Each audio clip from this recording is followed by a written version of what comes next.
Envision studying your entire life to become a mage only to fall short due to your peasant status.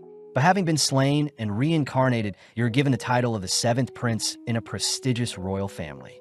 Now, with all the time and resources in the world, you can put your previous lives' knowledge to the test and let your imagination run wild in this new magical world. The series starts with our MC, kicked to the ground and mocked by noble mages, scoffing at our MC's commoner status. Giving our MC a chance. A soul mage steps up, offering our MC a chance to strike them down, but sadly our MC can only muster up a small ball of magic. Our MC recounts how magic is solely defined by which lineage one is born into, and no matter how hard someone works, they can never surpass those born into the correct family. The mage begins casting a spell of their own, instantly incinerating our MC. But our MC can't help but feel joy finally getting to experience what top-tier magic feels like.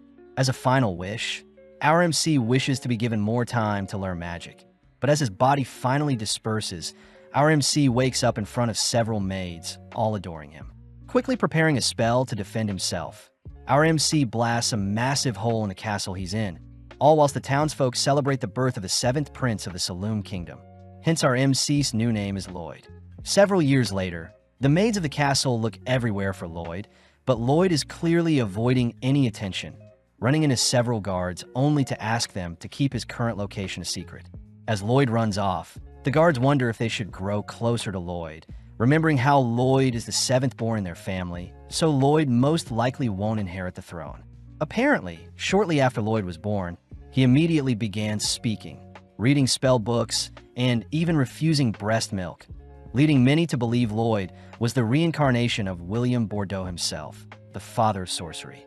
Following Lloyd, he admits that he is unsure why he can remember his past life. But slipping past the maids, Lloyd makes it to the castle's library filled with hundreds of books. As Lloyd prepares to tuck into some books, Silpha appears, heading outside only to begin training Lloyd with wooden swords. Taking a quick break, Lloyd wonders why he still needs to train his swordplay, but Silpha states that it is proper etiquette for any noble to wield a sword, something Lloyd already knew having been with Silpha for 3 years. Wanting to get the training over with, Lloyd and Silpha take a stance, both dashing toward each other only to parry each other's slashes. Impressed that Lloyd has improved so much, Lloyd knows Silpha is still holding back, barely able to keep up as Lloyd has been secretly casting a copy spell to mimic Silpha's swordplay. Even still, due to Lloyd's smaller body and build, Silpha begins driving Lloyd into a corner, pushing him back. Assessing the situation, Lloyd tests out another skill to compensate for his childlike body, suddenly increasing his strength along with levitating his body. Now able to completely match Silpha's slashes and movement, Lloyd forces Silpha to take things more seriously. But when Lloyd attempts to weave in a sneak attack, Silpha catches Lloyd off guard. Having already known Lloyd was using magic, Silpha trips Lloyd, only to disarm and smack him on the head, revealing Lloyd's levitation magic. On top of things, Silpha points out that Lloyd's sword had been extended to give him better reach. But Silpha can't help but be amazed that Lloyd was able to cast 2 spells at once, something court mages struggle to do. As Silpha hugs Lloyd tight, Lloyd feels lucky that Silpha didn't recognize his physical enhancement spell, nor his copy spell, meaning Lloyd was actually casting 4 spells at once. That evening, Silpha drags Lloyd with her to take a bath in the girls' bathing area, catching the attention of other maids as they tell Lloyd about a powerful demon sealed away in a book by the name of Grimoire, capable of wiping out their whole town. Silpha adds that the grimoire is hidden in an underground library, but suddenly the girls find it adorable Lloyd is acting strange, all fighting over whose bed Lloyd will be sleeping in tonight. Sneaking off, Lloyd grows intrigued by this hidden library, sneaking around at night with a concealment spell. Easily sneaking past the guards in front of the forbidden library, Lloyd manages to break the powerful seal keeping people out, amazed to see the vast library still standing. Taking a look around, Lloyd begins reading some books, suddenly spotting books in particular begin to float around him. Unveiling its dragon head, the book introduces itself as Grimoire, asking Lloyd to unseal it. Knowing Grimoire is the monster Silpha spoke about, Lloyd grows skeptical seeing Grimoire offer Lloyd some gold. Inspecting the gold, Lloyd says he knows Grimoire used creation magic along with some dust to make the gold, shocking Grimoire. Hearing that Lloyd plans on strengthening the seal on the demon, Grimoire gets terrified, stating that he has calmed down and no longer wants to wipe out the world, but Lloyd isn't buying it. Desperate, the demon offers to teach Lloyd some ancient magic, but that finally gets Lloyd to listen.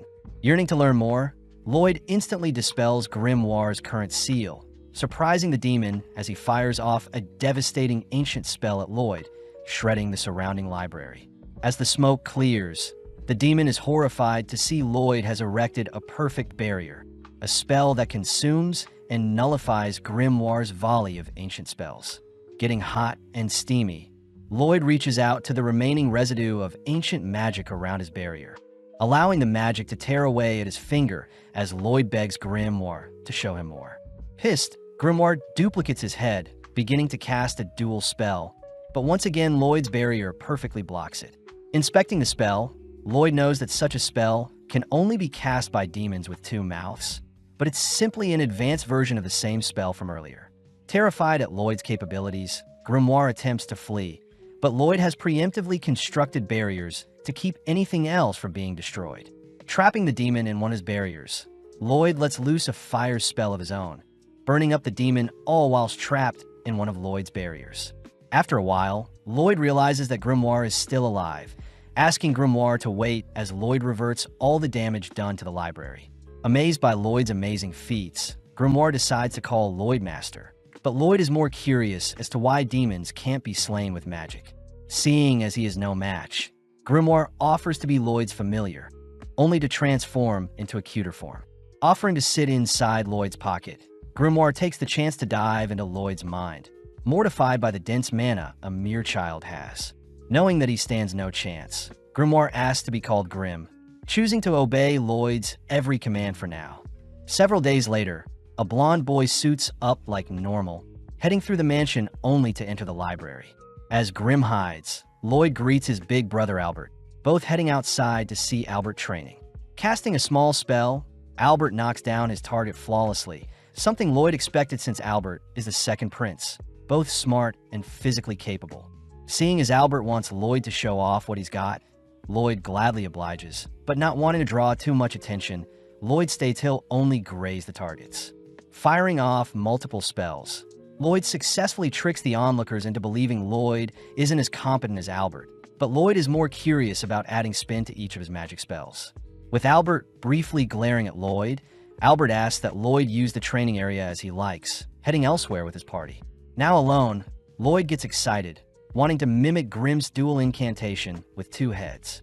Although Grim states that only demons can cast such a dual spell, Lloyd gets an idea, absorbing Grim into his palm to act like a second mouth. Impressed that Lloyd knew of such a technique, Grim and Lloyd begin chanting simultaneous spells, but Grim instantly gets freaked out not recognizing the spell Lloyd is chanting. Pausing, Grim demands to know what spell Lloyd is casting. Shocked to hear Lloyd was trying a spell stack, purposely mixing multiple spells to have them cast simultaneously. Hearing that Lloyd was trying to stack on 100 spells at once, Grim yells that only 2 to 3 spells can be stacked, otherwise the incantation would take too long. Understanding the situation, Lloyd takes over Grim's mouth, both taking a deep breath only for both mouths to begin chanting powerful spells. Seeing as Lloyd is folding together the essence of 2 magic types itself, Grim fears that the output would be devastating, watching as Lloyd incredibly unleashes a dual spell that ruptures into the skies. At the same time, Albert's retainers wonder why Albert spends so much time with a talentless boy like Lloyd, but Albert corrects them, stating that Lloyd had intentionally grazed all the targets the same way, believing that Lloyd will become a great sage one day. With one of the retainers refusing to believe so, we cut outside to see Lloyd has massacred the surrounding area, even tearing a hole through the stratosphere to reveal the constellations themselves. Briefly admiring the sky, Lloyd rushes to repair the clouds, returning the nighttime back to daytime. The next day, Grim shows off the newspaper reporting on a mysterious phenomenon tearing apart the skies, but Lloyd is more fixated on the story on the back of the newspaper regarding adventurers conquering a dungeon and bringing back loot. Wanting to explore a dungeon of his own, Grim struggles to hold back Lloyd, but Lloyd reassures Grim that he's got everything figured out. Taking out an acorn, Lloyd casts a growth spell, creating an exact clone of himself that mimics his movements. Although Grim is impressed, Lloyd is still worried. knowing that Silpha observes and tracks every bit of growth Lloyd experiences, meaning a mere dummy clone won't trick everyone. Getting an idea, Lloyd successfully manages to escape the castle undetected, asking Grimm if everything is fine on his end. It turns out that Lloyd had placed Grimm's soul into his clone's body, all whilst absorbing Grimm's body into his palm. Now that Lloyd's clone is more lifelike, Lloyd successfully tricks the maids, but Grimm wonders if he can cause a mess while Lloyd is gone. Sadly, since Lloyd can still communicate with Grimm, Lloyd thanks Grimm for all the help, flustering Grimm as he chooses to make Lloyd proud and not act up. Having flown far enough from the castle, Lloyd wonders where he can find a dungeon, suddenly halting as he spots a pink-haired girl fleeing from some monsters. In an instant, the girl sends one of the monsters flying, blitzing around only to begin dismantling the monsters, finishing off with an energy blast that shreds the monsters.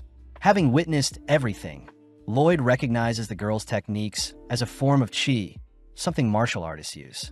Having detected Lloyd, the girl calls Lloyd to show himself, but when Lloyd hesitates, the girl marks Lloyd as an enemy, rushing to his location.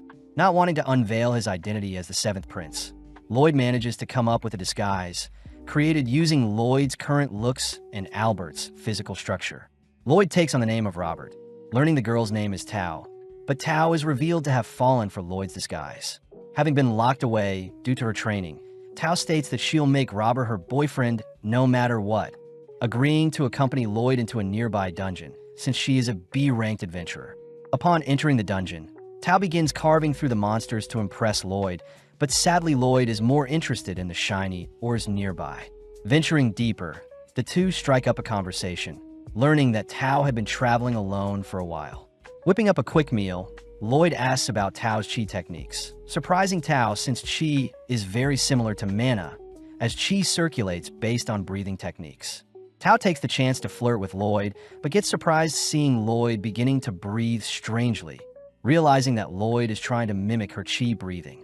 Warning Lloyd against it, Tao can't help but notice how stern Lloyd is about learning chi breathing, agreeing to teach Lloyd anything she knows, which earns her a smile from Lloyd.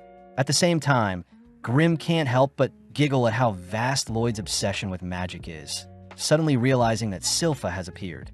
Back in the dungeon, Tao shows off a chi blast, easily destroying the boss of the dungeon only to point Lloyd to the final treasure chest.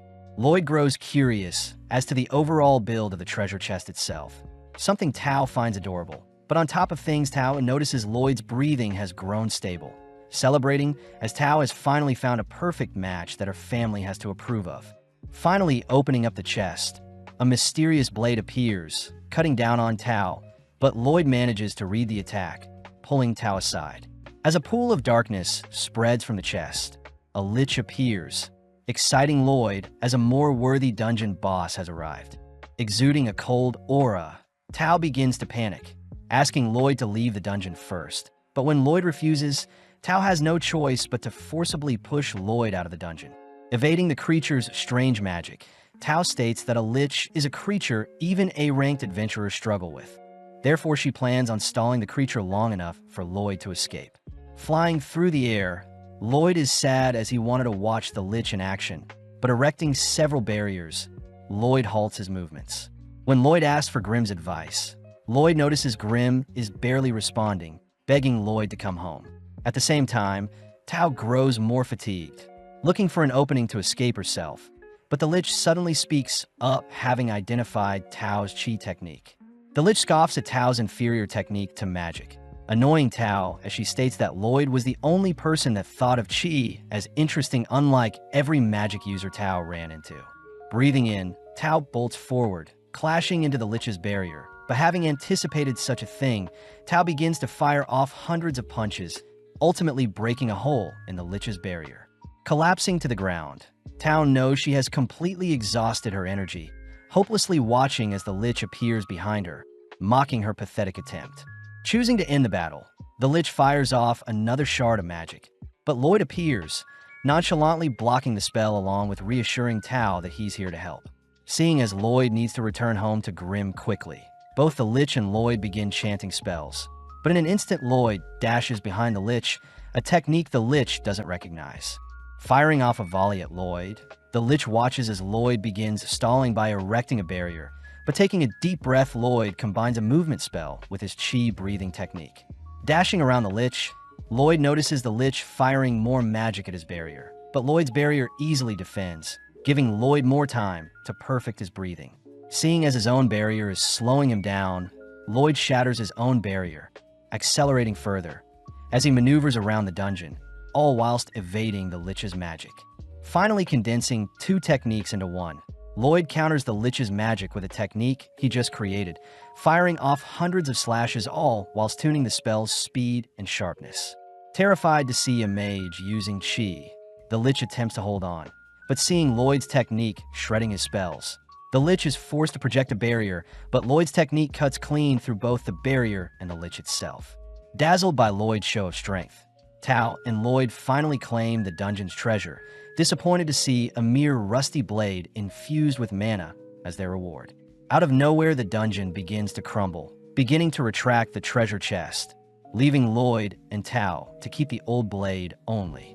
Wanting to inspect the treasure chest itself, Lloyd sticks around to take the chest as well, but they are both forced to escape before the dungeon closes. Outside, Tao asks about Lloyd's new technique he created, something Lloyd isn't sure of himself, but Tao recognizes it as a secret chi technique she has only heard of in tales. As Lloyd flies off, Tao promises to grow stronger so that Lloyd can finally pay more attention to her, but Tao forgets to ask where she can find Lloyd. Flying through different regions, Lloyd finally returns home, spotting his clone all beat up. Grimm reveals that Silpha had asked for a sparring match like usual, but grew disappointed seeing how weak Lloyd's clone had gotten, beating his clone senselessly.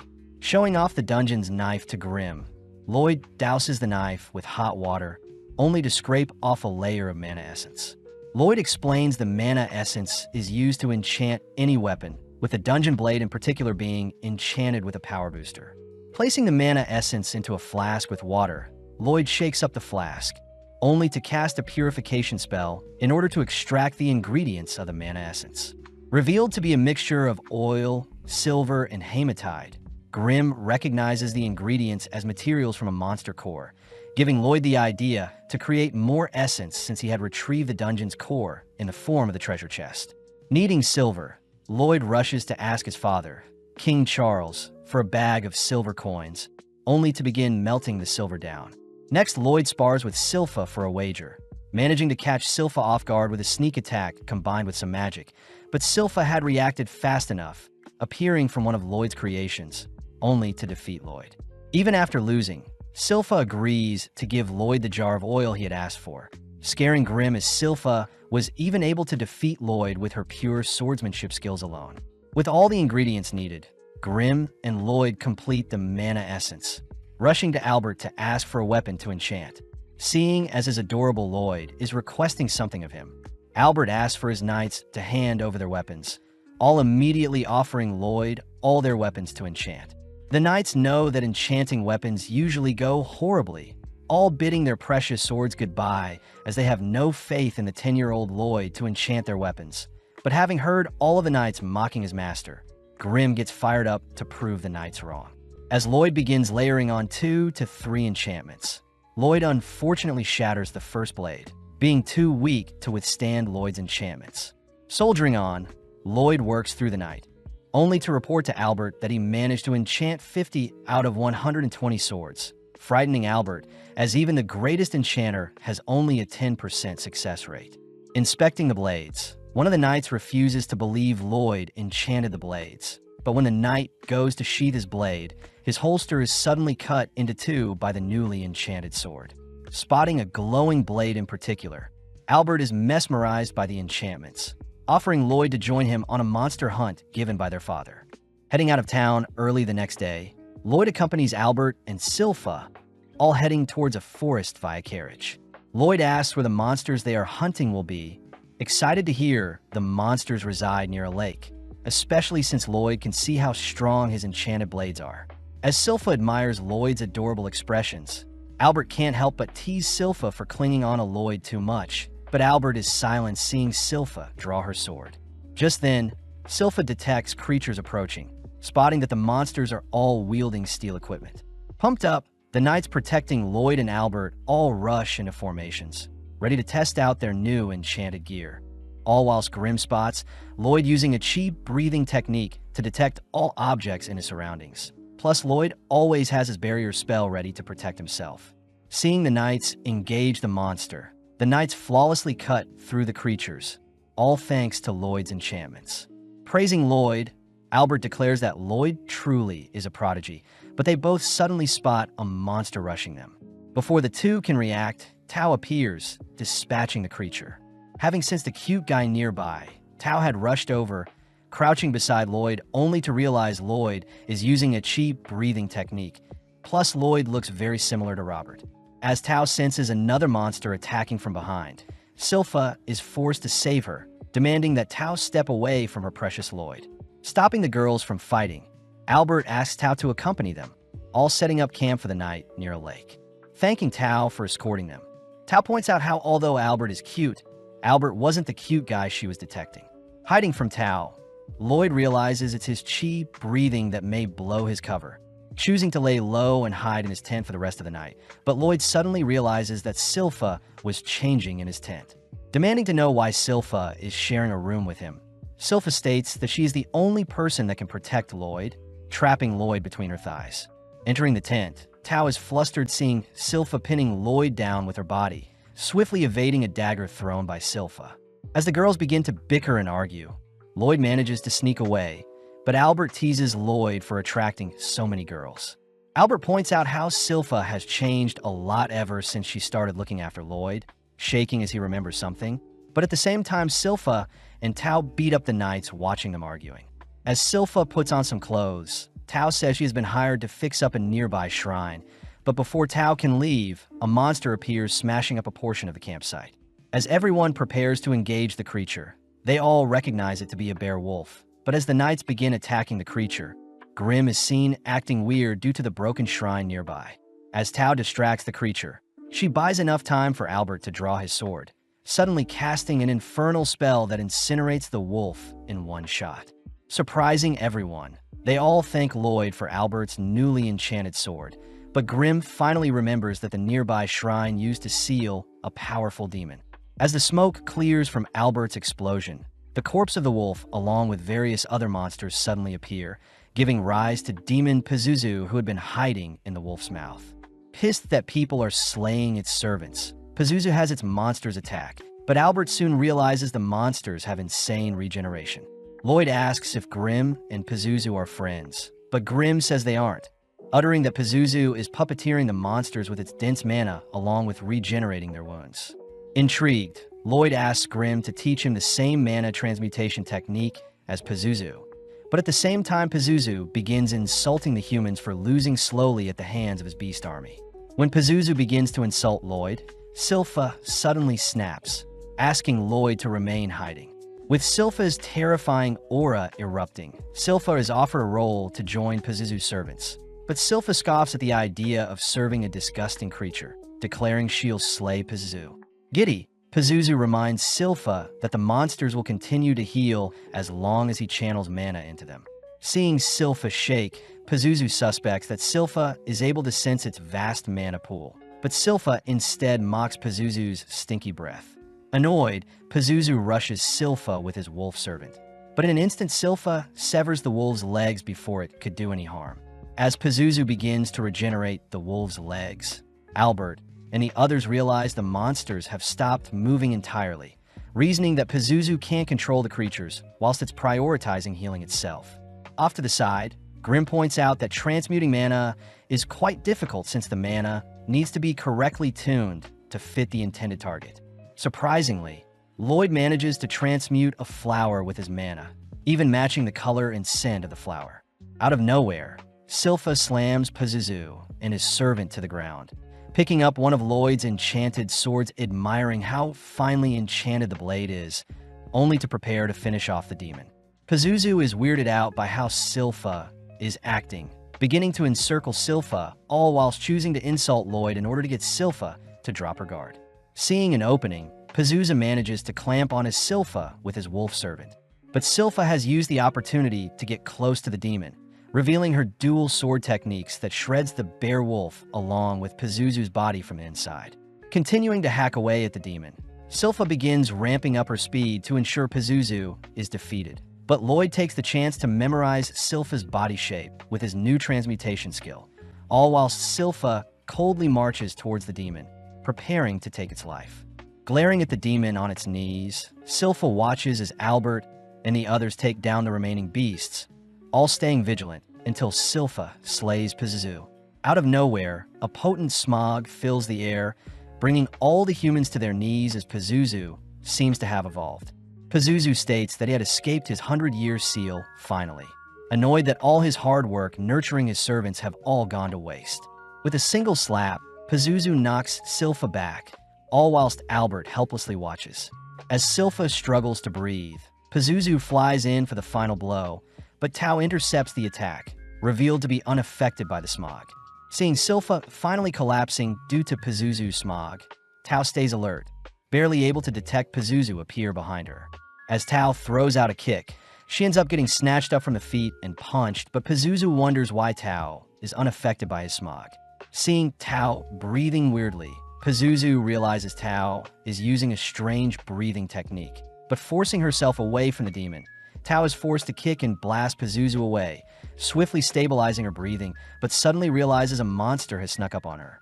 Barely able to stop the jaws of one of the beasts from clamping down, Tao watches as Pazuzu rises back up, emitting its smog as it demands Tao serve it.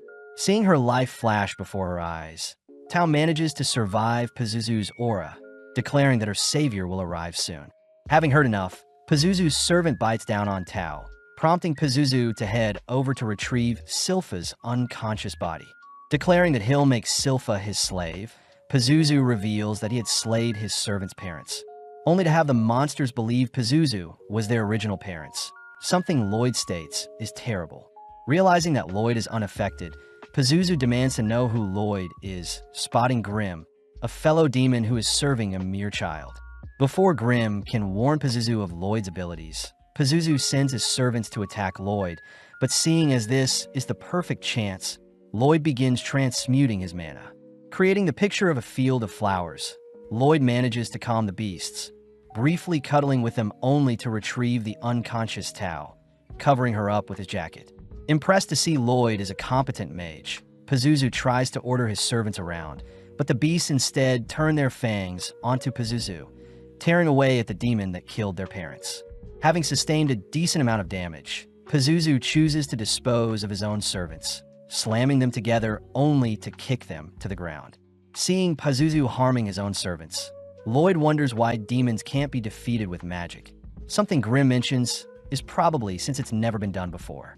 As Pazuzu's mana begins to swell up, the surrounding area begins to perish, but Lloyd is more curious as to how much mana it will take to defeat a demon. Revealing his own mana pool, Pazuzu suddenly freezes at the sight of Lloyd's mana, something Grim knew Lloyd was concealing and is the reason Pazuzu's smog didn't affect Lloyd whatsoever. Finally able to let loose, Lloyd attempts to trap Pazuzu in a barrier, but Pazuzu barely manages to escape.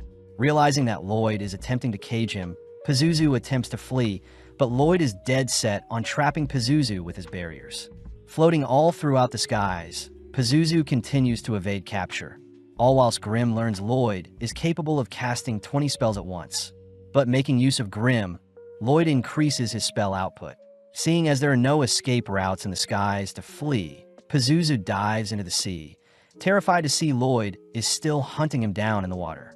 Proud of himself, Pazuzu manages to hold out, believing that he's finally escaped, but as he breaches the water's surface, Pazuzu realizes Lloyd had been toying with him this entire time, having been trapped in one of Lloyd's larger barriers.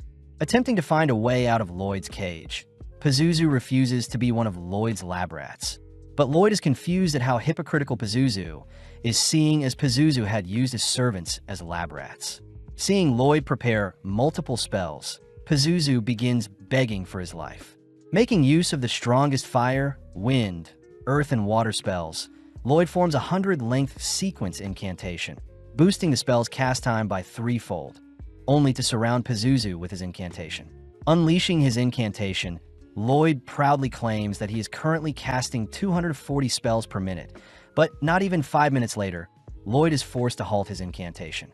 Seeing Pazuzu drained, Grimm points out that magic to demons is like light and sound to humans, and overwhelming a human with light and sound will drain them, just like what Lloyd did to Pazuzu with his magic.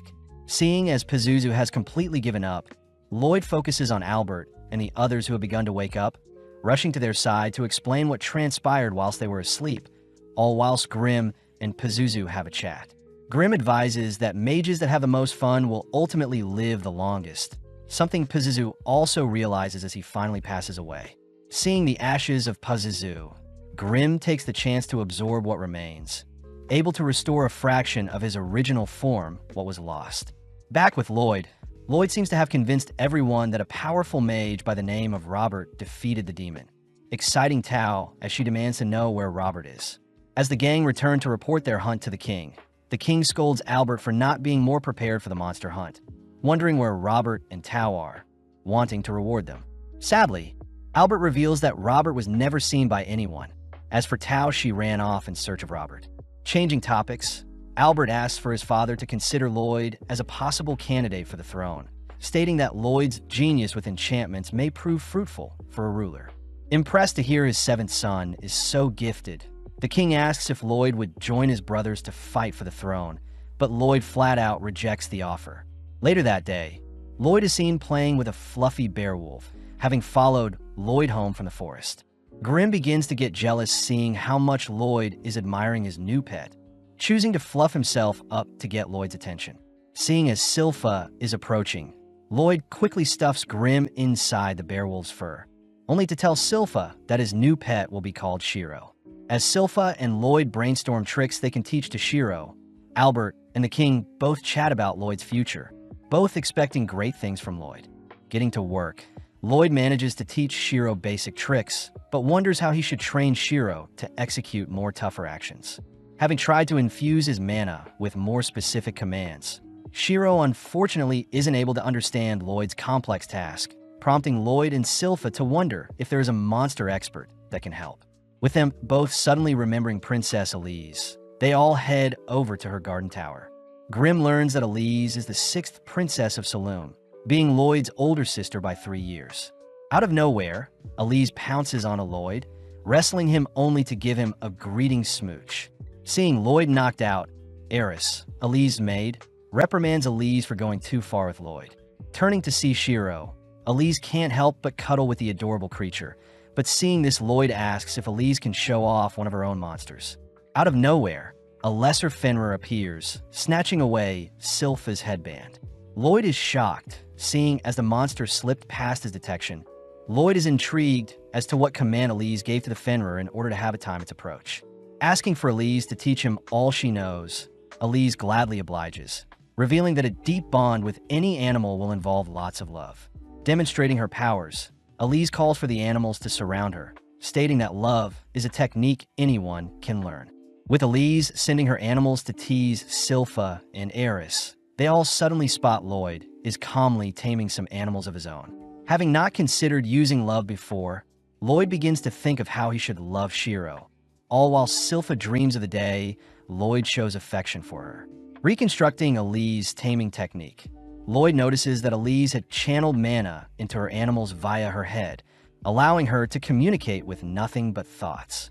Trying it out, Lloyd manages to establish a connection with Shiro, having him run circles only to leap into the air. Happy to see it worked, Lloyd and Shiro cuddle for a bit, all whilst Eris praises Lloyd for replicating a monster tamer's technique. Elise cries that love is the most important factor for taming monsters, something Lloyd doesn't disagree with, especially since the tamer must get to know the monster they want to tame first. Seeing Lloyd adorably explain love, Eris, Silpha, and Elise all adore Lloyd, rushing to his side only to begin loving him. As Lloyd begins heading back, Silpha says they'll be sparring again today, but out of nowhere Albert appears, asking to borrow Lloyd for a bit. Albert calls for Lloyd's older brother Dien, the 4th prince, to show himself. Heading to a small smeltery, Dien demands to see Lloyd enchant a blade for himself, but Albert defuses the situation by revealing that Dien always wanted to be a blacksmith, even traveling to the nation of Bartram to learn smithing when he was 10. Sitting down, Diane watches as Lloyd begins enchanting a sword, refusing to believe Lloyd has learnt so much at such a young age. But when Lloyd finishes up his enchantment, Diane can't help but tremble seeing how magnificent Lloyd's enchantments are. Getting excited, Diane states that Lloyd can help Diane achieve his dream of creating the ultimate spellbound sword, a weapon that has enchantments built into it and layered onto it. Diane reveals that he was never capable of casting magic like most mages. Therefore, Diane wants even normal humans to wield magic when they swing a spellbound sword around. Only interested in the production process of a sword, Lloyd agrees to help Diane out, both getting to work as Diane sets the goal of creating a sword that can shoot fire. First, Diane heats up a piece of steel, asking Lloyd to first layer on a fraction of the fire incantation, but the steel immediately shatters.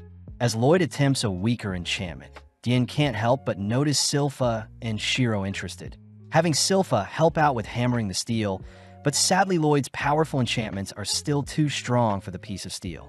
Completely baffled, Lloyd racks his head for an alternative solution, reassured by Diane that Lloyd could try as many enchantments as he likes, especially since Diane bought a bulk of mana essence for cheap. Suddenly realizing something, Lloyd inspects the mana essence. Realizing that the hematite in the essence is way too weak, Lloyd asks if Diane has any spare hematite lying around. Upon hearing that Diane doesn't, Silpha offers to accompany Lloyd to a dungeon, both heading to the Adventurers Guild. Entering the guild, Lloyd greets Katarina the receptionist, only to fill out a form for his details. Next, Lloyd is asked to place his hands on a crystal ball, something Lloyd knows is used to measure one's stats. Fearing that his current power level will destroy the orb, Lloyd begins compressing his mana, managing to achieve an overall rank of E. As the other adventurers laugh at Lloyd's poor rank, the receptionist points out that Lloyd has a magic stat of a rank, making him comparable to the mighty Silver Blader, something the other adventurers refuse to accept. Legend has it that the Silver Blader flawlessly carved through every dungeon they entered, achieving an A-rank status only to disappear. Seeing the adventurers continue to mock Lloyd, Silpha can't help but scare the men a bit, revealing herself to be the infamous Silver Blader who supposedly vanished. When Silpha attempts to re-register herself, the receptionist sadly states that Silpha has been demoted to C rank. Unfortunate since every party needs a B rank if they want to enter dungeons. At that moment, Tao appears offering to assist, seeing as she is an A-rank adventurer, but Silpha quickly ignores her. Silpha learns that Tao had failed to find Robert, even searching various dungeons for him. But willing to compromise, Tao demands to have a date with Albert as reward if she helps Lloyd explore a dungeon. With Silpha retrieving Lloyd's jacket from Tao, Lloyd admires how interesting of a life Silpha must have had in the past, hearing that Silpha in her past had only ever failed to take down the Assassin's Guild, a ragtag group of adventurers. Having picked out a dungeon, the gang immediately set out, explaining their goals to Tao, swiftly working their way to retrieve the core of the dungeon. At the same time, Albert checks in on Diane, happy to see Diane and Lloyd are getting along well, but Albert states that a war will break out soon. Trembling at the thought of being unable to help, Diane declares that he'll create the spellbound swords to help his kingdom, spotting Lloyd and the others returning. Getting back to work, Diane and Lloyd manage to finish off their first blade, heading straight to the training area only to eradicate their test targets, terrifying everyone. Having named the Blade D-Lord, Lloyd heads to bed, exhausted from spending the entire day fine-tuning the blades along with mass-producing them. Rewarding Shiro with some belly rubs, Lloyd notes how Albert seemed awfully stiff throughout the day, but suddenly Lloyd detects a strange presence in their garden. Impressed, Shiro wasn't able to pick up the mysterious presence. As the mysterious figure begins running around the garden, Lloyd suddenly appears, asking to have a chat. When the figure attempts to flee, Lloyd simply erects a barrier, cutting off any escape. Seeing no other option, the figure unveils their hood, apologizing as she blasts Lloyd with a sweet scent, but Lloyd realizes it's poison. Attempting to cleanse the negative effects, Lloyd suddenly collapses, having failed to neutralize the girl's poison. Lloyd deduces that the girl is using a new type of toxin, hearing stories about those with strange abilities, people known as the Blighted. The girl confirms herself to be the Poison Blighted, Run the Poison Moth. Heading over to Lloyd's barrier, Rin instantly shatters it with a kick, having weakened it with her poison. Rin reassures Lloyd he won't pass away, warning Lloyd of the side effects he may experience in the next few days. Just like that, Rin disappears, allowing Lloyd to finally rest a bit. Having seen everything, Grim learns that Lloyd is actually canceling out Rin's poison with a breathing technique, wondering why Lloyd didn't just capture her. Lloyd reveals that he plans on tailing Run to her hideout, recognizing Run as one of the 6 assassin guild members. Lloyd gets excited, wondering what the other members' special abilities are, praising Rin for concealing her presence so well, but Lloyd has already figured out their trick. As Lloyd rushes off, Silpha and Shiro barely miss Lloyd, cutting over to the assassin members as they berate Rin for getting caught so easily. Rin states that she has discovered that the royals are mass-producing spellbound swords, a sign that there's a war coming. When Rin tries to make suggestions, the assassin members cut Rin off, reminding Rin that their leader Jade is already gone. Just then, the members detect someone watching them, forcing Lloyd to reveal himself as the members mention how they've heard great things about the 7th Prince. Seeing as Lloyd has discovered them, they have no choice but to take Lloyd out, but Lloyd is excited to see what the enemy has in store, releasing his barrier. Taking a fighting stance that mimics Tao's, Lloyd draws in a green headman, able to defend against most of his strikes, but suddenly spots one of the man's punches wrap around his arm, introducing himself as the warp-blighted Babylon the Giant Rat. Knowing that Babylon's movements exceed what mages are capable of, Lloyd suddenly realizes someone is behind him, abruptly collapsing to the ground as Crow the Dark Raptor binds him with a curse. Following up, Galilea attempts to pummel Lloyd, but Lloyd uses brute strength to escape Crow's curse, but sadly gets entangled in Galilea's spiderwebs. With no choice, Lloyd ditches his clothes, ecstatic to have run into a user with curse speech along with people able to transmute their mana. Sensing another attacker, Lloyd begins evading several slashes from Talia, intrigued to see Talia impale her own leg, only to feel the pain in his legs as well. Introducing herself as the Pain Blighted, Talia gets weirded out seeing how happy Lloyd is, watching as Lloyd analyzes and reverses Talia's wound both on Talia and himself. Intrigued to see how Talia's reflection magic works, Lloyd traces Silpha's battle style, terrifying the assassin members as they reveal past trauma facing the Silverblader. With Lloyd's aura erupting, the assassin members all scramble from their positions, but Babylon is Lloyd's first target. As Lloyd catches up to Babylon, Lloyd slams him into the ground, impressed to see Babylon relax his body so as to not sustain too much damage. Appearing around Lloyd, Galilea, and Crow pinch him, but Lloyd predicts Crow's cursed speech attack, slipping out of the pinch and allowing the curse to blast Galilea into Talia instead. Before Crow can chant another curse, Lloyd appears behind him, dicing up and slamming Crow into the ground, perfectly mimicking Silpha's techniques. Off to the side, Galilea struggles to separate himself from Talia, but since his webs have bound them together, Talia's clothes are accidentally pulled apart. Seeing an opening, Lloyd rushes to attack Talia, warned by Talia that the damage will be reflected on Lloyd himself, but Lloyd could care less. Talia is slammed into a wall, making Lloyd euphoric, finally experiencing pain for the first time in a while.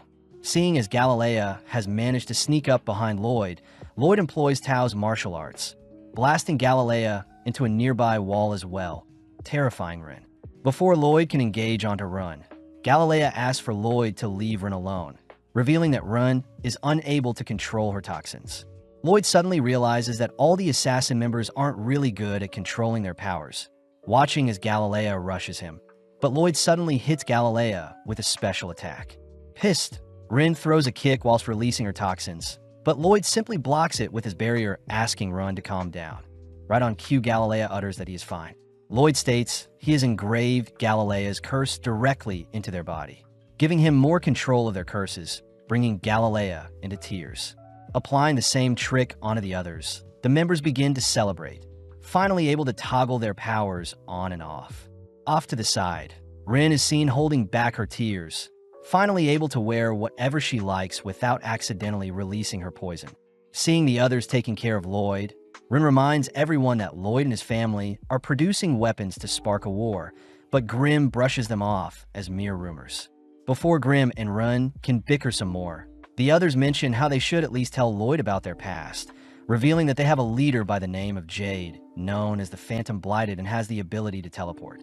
Flashing back, one day Jade had reappeared out of nowhere, having been teleported to Egypt, but had finally made it back to their hideout. Jade shows off their new guild emblem, stating that their Assassin's Guild will take the jobs normal adventurers wouldn't, and upon completion, they'll leave behind their emblem to prove to the world they can operate in society as well. Before Jade can add anymore, he is teleported away, but around the same time the Assassin's Guild found out that the Warlord of Lordist was preparing for a war. Out of nowhere, a mysterious envelope appears, but before the contents is revealed, we cut to several moments later where Silpha and Shiro have busted into the Assassin Guild's hideout. Seeing as Lloyd has left behind a letter, Silpha reports her findings to Albert, who holds back his anger, fearing that the Assassin's Guild has kidnapped Lloyd and brought Lloyd to Lordist. Worst of all, Silpha shows off the sticky clothes Lloyd had left behind, horrifying everyone as Albert and Silpha both declare they'll wage war if it means Lloyd will return safe. Cutting back to when the envelope appeared, Galilea reads that Jade had officially overthrown the rulers of Lordist, making the assassin members celebrate. But inspecting the letter himself, Lloyd can't help but smirk. Immediately heading out, Lloyd sends everyone flying with him towards Jade's location. But we learn that Galilea and Run had asked if Lloyd could help Jade fix his teleportation curse as well. But Lloyd points out that Jade no longer needs his help, since the letter seems to have been perfectly teleported to their location. Lloyd knows that teleportation magic itself is very rare, especially being able to control it, making the members wonder if Jade was lying about his curse this whole time. Regardless, Rin says she still wants to reunite with Jade, exciting Lloyd as he says he'll accompany them. Seeing as Run is starting to doubt Jade, Lloyd cheers Rin up, making Rin's heart flutter a bit. Having been flying for only 10 minutes, Lloyd is forced to stop, realizing that everyone is dizzy, but seeing as they need food, Rin runs off into the woods to catch some food. Babylon reveals that Rin grew up in the forest, wanting to show off her skills to Lloyd, but Rin is revealed to have a tragic past, having accidentally slayed her own parents with her poison. It was then when Jade took her in and introduced her to everyone, all agreeing to help raise Run as one of their own. As the gang spend time designing clothes to neutralize Rin's poison, Rin couldn't help but break down, finally finding a family she can rely on, and even considering Jade as her big brother. Hearing such a wholesome story, Lloyd says he really wants to meet Jade, surprising Grim.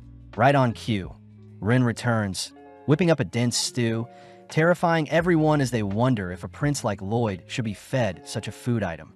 Surprisingly, Grim and Lloyd devour the stew, prompting everyone to join in, enjoying the meal like a family.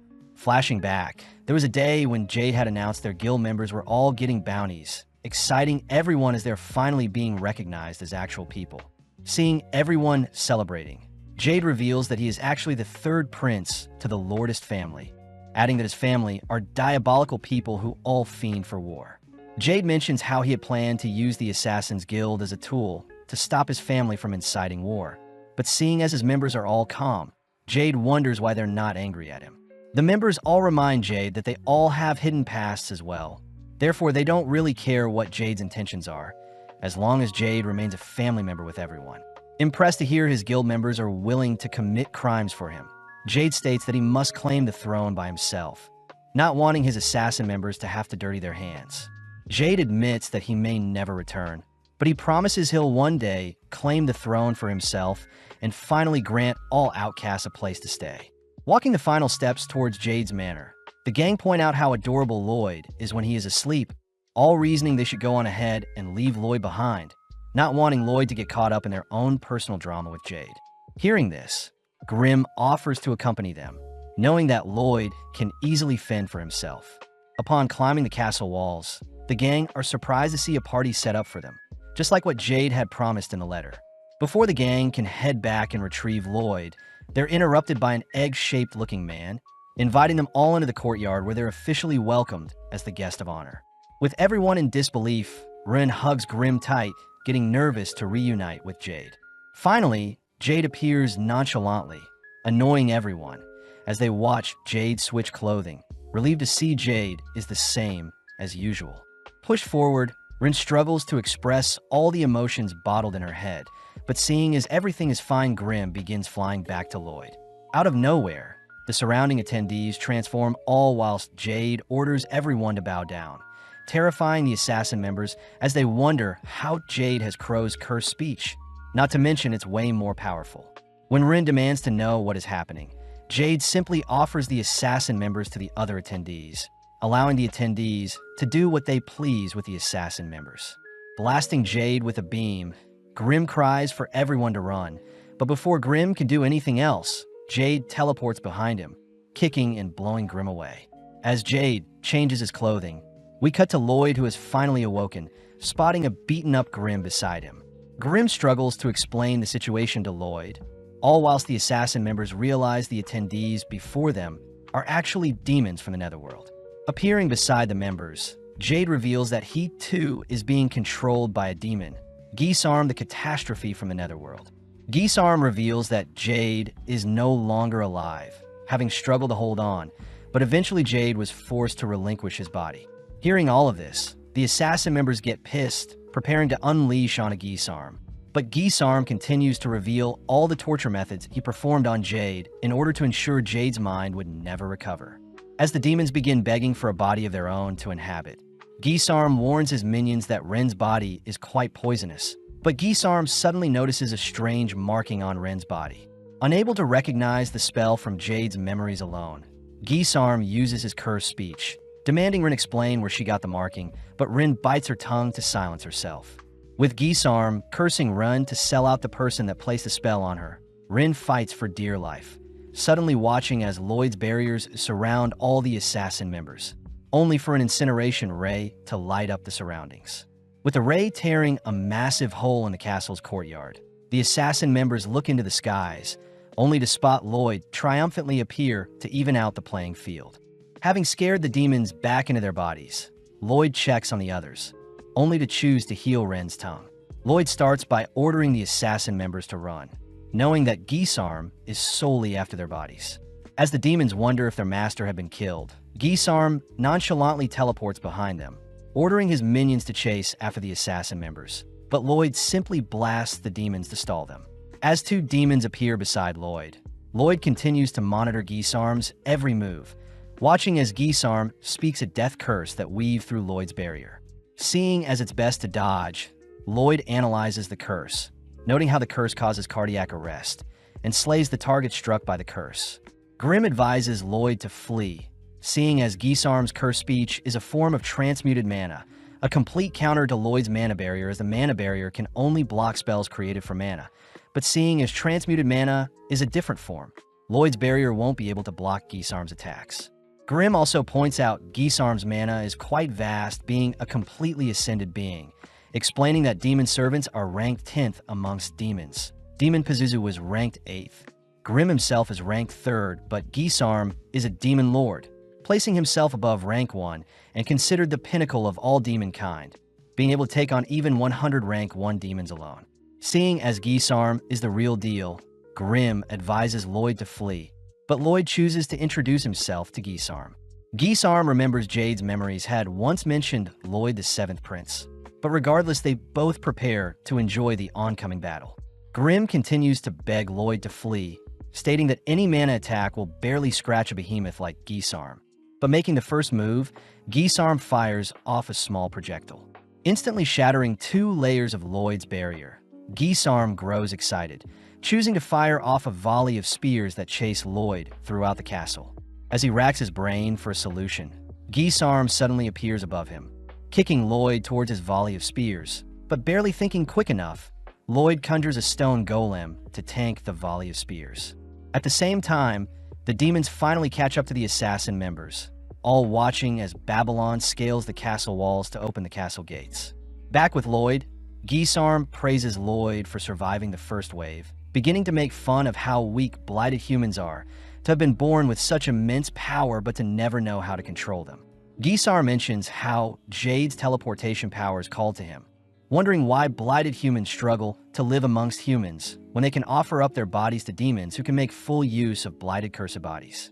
Seeing as Lloyd is speechless, Geesarm warns Lloyd to prepare himself, snapping his fingers, only to teleport a spear into Lloyd's body. Knowing that Lloyd won't be able to react, Geesearm continues to skewer Lloyd with his spears, all whilst Galilea webs the bridge they're on to stall the demons. Seeing as the demons are still pursuing them, Crow curses them to fall, allowing Babylon to finally open the castle gate.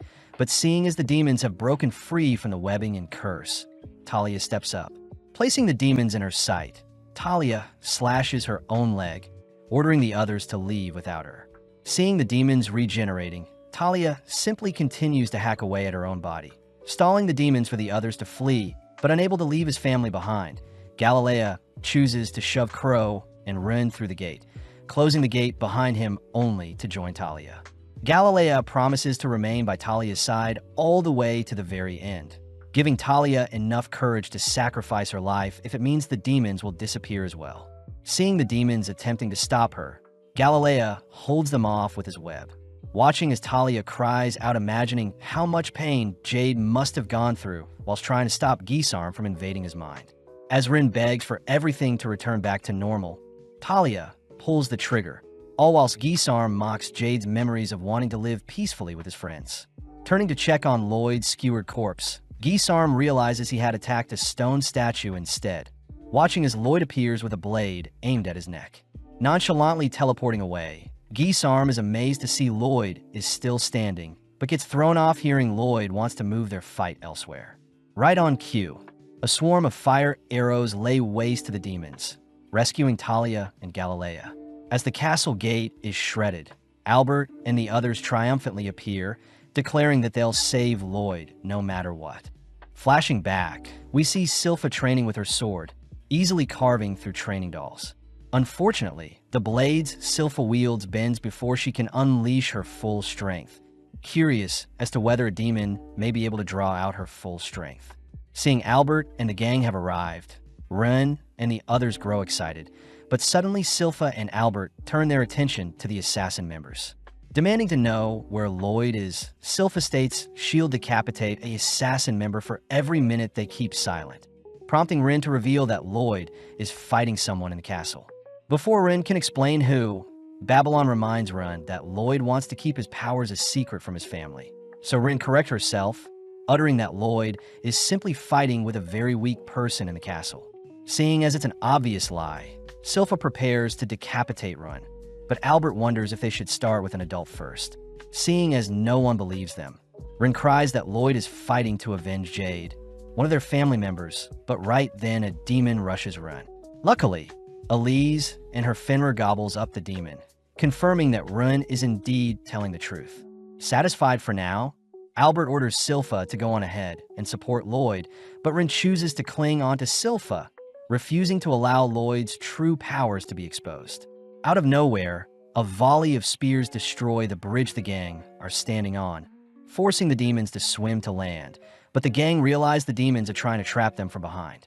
As Albert and the gang rush through the gates, we see Lloyd and Geesearm making some small talk, only for Geesearm to continue pursuing Lloyd with his spears, all whilst Grim wonders why Lloyd is holding a sword. Seeing as Albert and the others are occupying the demons, Lloyd chooses to focus his full attention on Geesearm, all whilst Albert wonders how he can slay these demons. Since the demons are recovering all damage from the spellbound swords, Albert decides he'll have Silpha and Liru the Fenrir deal with them. But at the same time, Silpha tries to order Shiro to jump across the destroyed bridge in order to reach Lloyd. At first, Shiro is hesitant, but seeing as his master is in trouble, Shiro jumps as far as he can, ultimately falling into the water below. Before Silpha can give it a go, the egg-shaped man appears, slashing at Silpha, but Silpha easily defends with her dual blades. The demon is impressed at Silpha's sword play, choosing to reveal itself as a rank 8 demon, a master of the demon blade form. Back with Albert, he continues to barrage the demons with their fire swords, suddenly realizing a demon has snuck up behind him. Luckily, Babylon appears, instantly dislocating the demon's head, only to introduce himself to Albert.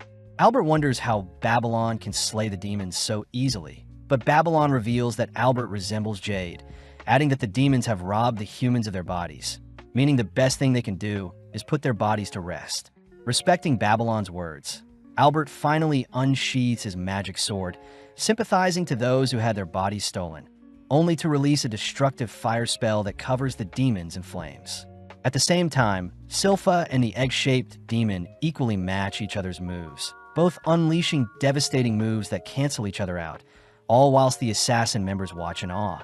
With both swordsmen taking a break, they both seem to be wounded, but the egg-shaped demon simply regenerates any wounds. Having seen Silpha's swordplay, the demon declares he'll take Silpha's body, switching his stance, only to appear before Silpha. Barely able to evade the demon's slash, only to hear that the demon's current body belonged to a skilled swordsman who lived countless years, only to have its body ripped away. Having heard enough, Silpha shows off a new trick, employing the demon's same slashing attack, shocking everyone. Silpha begins mocking the demon for not being able to copy moves like herself, calling for Shiro only to retrieve a blade Lloyd had gifted to her.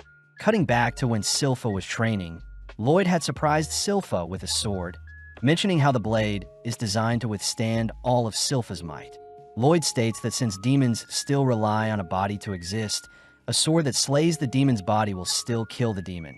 But in some cases, when a demon's regenerative powers is too strong, the demon must be killed with a single powerful strike. Surprised, Silpha wonders why Lloyd is giving her this sword, but Lloyd mentions how Silpha always holds back when she fights, knowing that Silpha's current swords can't withstand her full force. Embracing Lloyd, Silpha declares the sword's name to be Demon Bane, but the egg-shaped demon can't help but mock the sword's pathetic name. The demon reveals that they had planned from the very start to lure Jade along with the assassin members into giving up their bodies, pissing the assassin members off. Having heard enough, Silpha takes a battle stance, forcing the demon to match her energy, but as they both rush each other, in an instant Silpha minces up the demon, ending the duel in a split second. Flashing back, we see Gisarm speaking to Jade before he had passed, wondering why Jade was smiling as he alludes to a person Gisarm should look out for, even during his last breaths. Weirded out, Gisarm had tried scanning Jade's memories, but failed to retrieve all of them, having been locked out by Jade, but nonetheless Gisarm declares he'll first start a war. Back in the present, Silpha heads over to the body of the egg-shaped man, praying for him to rest in peace, but Silpha also watches the assassin members break down crying. Just then, a massive smoke screen appears, cutting to Lloyd, who wonders if it was the right move. Apparently, whilst Lloyd was evading Gisarm's spears, he was attempting to find a solution to deal with the spears, seeing as they move with random patterns and can easily pierce 2 layers of Lloyd's barriers. Next, Lloyd needs to account for Gisarm's cursed speech, noting how the spears can carry the curse with them. And finally, Lloyd needs to be careful of the Shadow Wolf spell, knowing that if he stays still for more than 2 seconds, Gisarm will simply teleport spears to his location and skewer him. Seeing as Gisarm intends on tiring Lloyd out, Lloyd chooses to cast a spell of his own, conjuring an Inferno Golem that attacks Gisarm, but Gisarm simply teleports to evade. With the Golem steaming up the surrounding area, Lloyd deploys his chi detection technique. Annoyed, he has to continue to monitor Gisarm's location. Reminded by Grimm that he needs to keep moving, Lloyd suddenly realizes something, wondering why he wasn't skewered just now. Thinking back to how the letter appeared in their hideout and how Gisarm had lured the assassin members into his domain, Lloyd realizes Gisarm must have vision of his target before he can skewer them. Therefore, Lloyd brainstorms how he can reach Gisarm with his blade. As Gisarm walks through the mist, he suddenly spots Lloyd approaching behind, but surprisingly a swarm of Lloyds have appeared as well, unable to discern the real one. Forced to tank the stabs, Gisarm identifies Lloyd with a real sword, instantly skewering it, only to praise Lloyd for a pathetic attempt. Gisarm reminds Lloyd that he can heal all wounds in an instant and is immune to physical and magical attacks, but Gisarm can't help but get weirded out by all the clones. Realizing that the skewered Lloyd was fake, Gisarm is suddenly struck with a fire spell from behind, only for the real Lloyd to blend back in with the clones. Healing back his wounds and replacing his clothes, Gisarm admits he is unable to attack since he's unsure of who the real Lloyd is, but with no other choice, Gisarm chooses to unleash a volley of spears in every direction. Spotting a barrier appearing around Lloyd, Gisarm rushes to crush Lloyd's head, but sadly, it was another clone. Wondering what other tricks is up Lloyd's sleeve, Gisarm watches as various clones dodge and weave, all dashing towards Gisarm, exciting Gisarm as he continues to dispatch the clones. At the same time, Lloyd blends in with the crowd, purposely dropping his barrier and instead concealing his presence with an invisibility spell. It's revealed that the sword Lloyd is wielding was a blade called Spelltaker, a blade that can convert absorbed spells into mana or allows the holder of the sword to analyze spells. Barely creeping past Gisarm, Lloyd manages to slash and analyze Jade's teleportation magic, suddenly falling into the mind that once belonged to Jade, only to realize what Jade had been hiding from Gisarm all along. Dismantling his own clones, Lloyd reveals himself, surprising Gisarm as he eggs Lloyd on. Seeing Lloyd not moving, Gisarm tries taunting Lloyd, but Lloyd refuses to budge. Lloyd explains that demons are born powerful, therefore they'll never get to experience what humans go through, something Gisarm brushes off as Lloyd's boring rambling. Having heard enough, Gisarm teleports in for a killing blow, but Lloyd surprisingly is able to intercept the strike and counter with a punch of his own. Terrified at what Lloyd just pulled off, Lloyd explains he had used Chi to conceal his intentions. Plus, Lloyd had predicted where Gisarm was teleporting to. Having confirmed Gisarm's techniques are similar to Crow and Grimm's techniques, Lloyd orders Gisarm to get up. Lloyd takes the chance to ask if Gisarm remembers Jade's last words, infuriated when Lloyd utters that Gisarm will lose. Teleporting towards Lloyd, Lloyd manages to predict Gisarm's movements, intercepting and pummeling Gisarm with various attacks. Continuing to cut off Gisarm's movements, Lloyd manages to blast Gisarm with a double-casted spell, sending Gisarm back into the pit of magma created by Lloyd's initial death ray. Knowing that his body won't recover from magma, Gisarm desperately teleports away, but Lloyd is already there to intercept.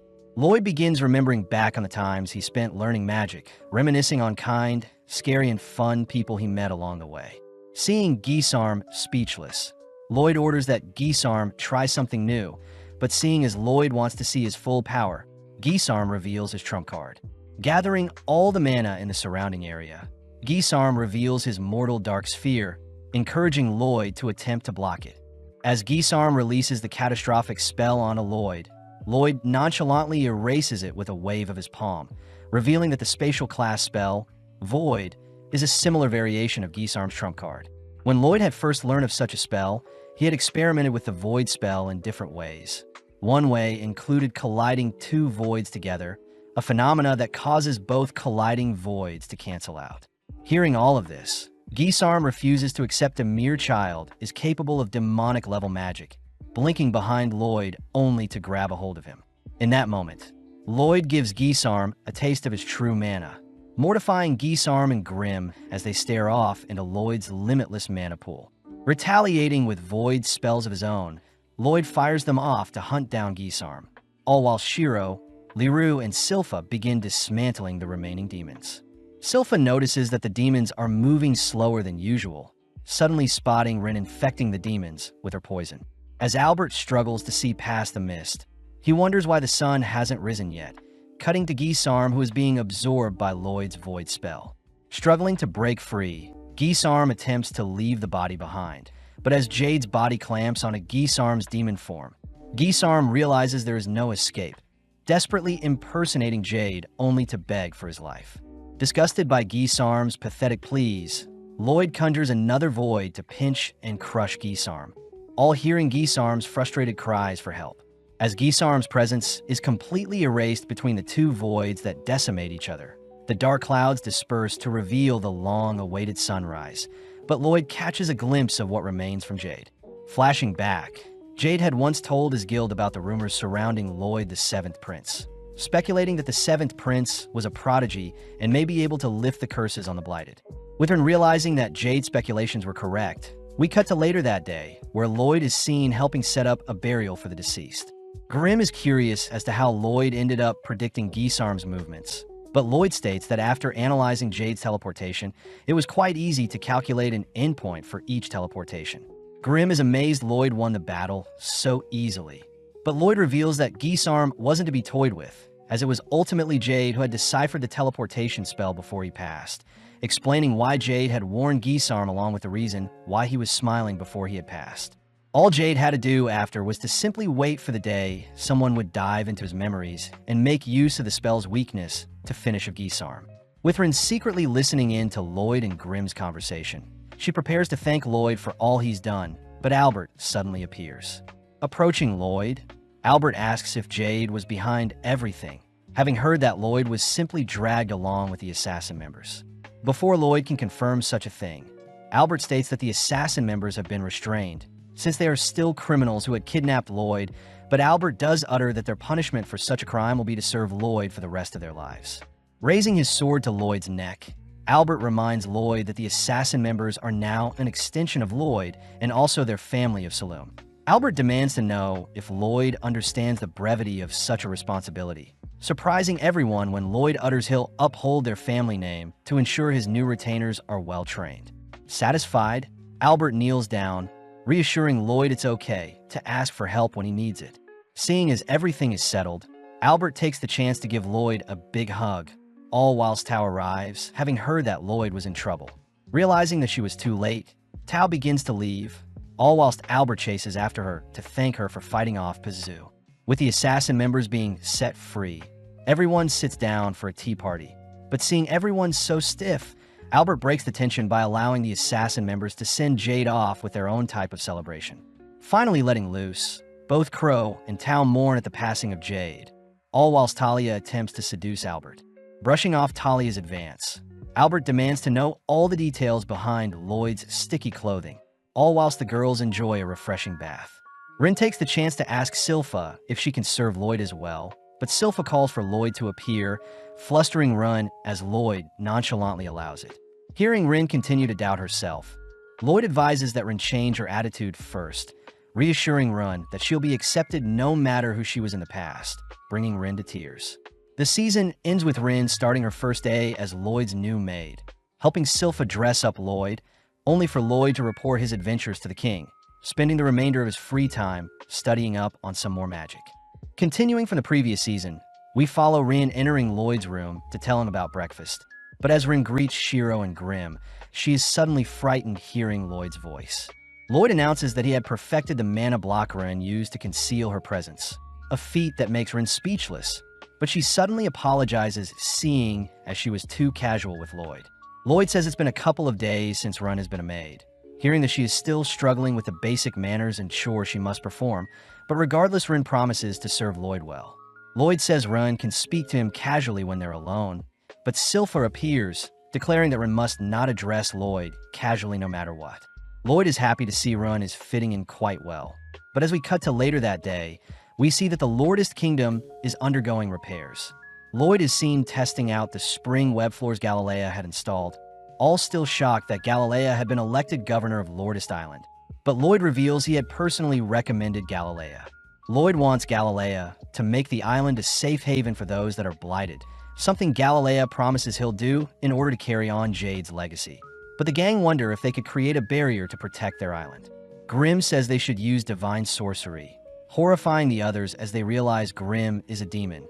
But Grim continues by stating that divine sorcery is special magic given to wielders by God and primarily deals with evil beings.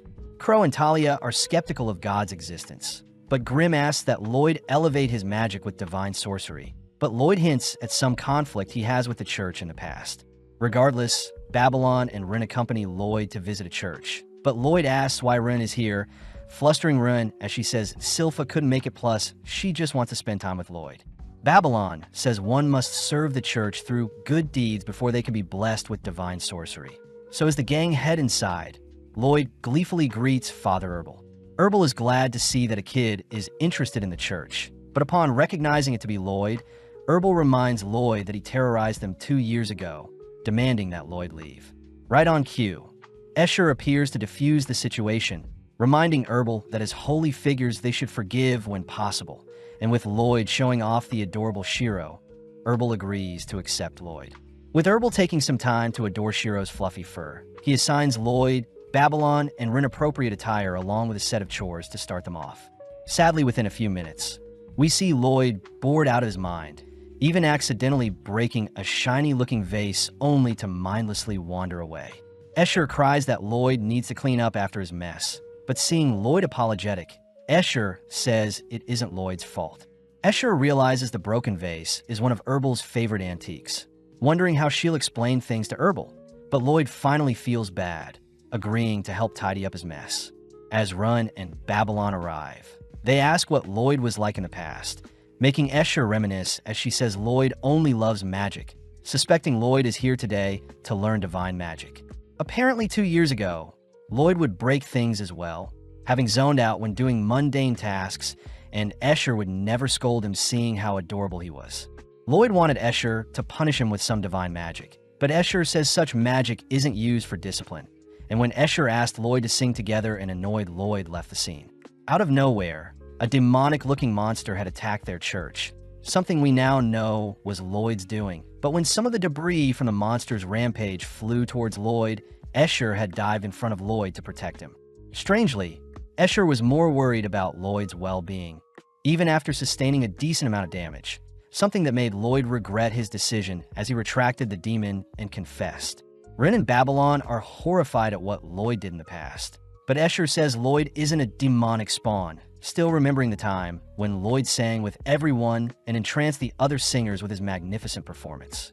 Escher declares she'll have Lloyd join them for their recital today, uttering that Saria will be coming. But as we cut to Lloyd, we see him notice some men picking on a girl. The men demand the girl apologize for running into them, but Lloyd recognizes the girl to be Saria, his big sister. Saria is seen asking the men if they're good with playing instruments, immediately turned off when she hears the men don't have knowledge in such things, attempting to leave, but the men aren't finished with her. As the others join Lloyd, they hear that Saria is the fourth princess of the Solemn Kingdom and is a musical prodigy, having mastered all instruments. Sadly, she doesn't care for anything but music. As the townsfolk clear the scene, we see the men getting more aggressive with Saria, but out of nowhere Escher demands the men let Saria go. The men get excited to cop a feel of Escher's body, strangely producing some melodic squeals, but off to the side, Herbal cries that today's recital will be ruined. Babylon fills Lloyd in on the recital featuring Escher and Saria, a performance that is meant to heal those who listen, but this makes Grimm wonder if divine magic can be replicated with a ritual instead of a magic signature.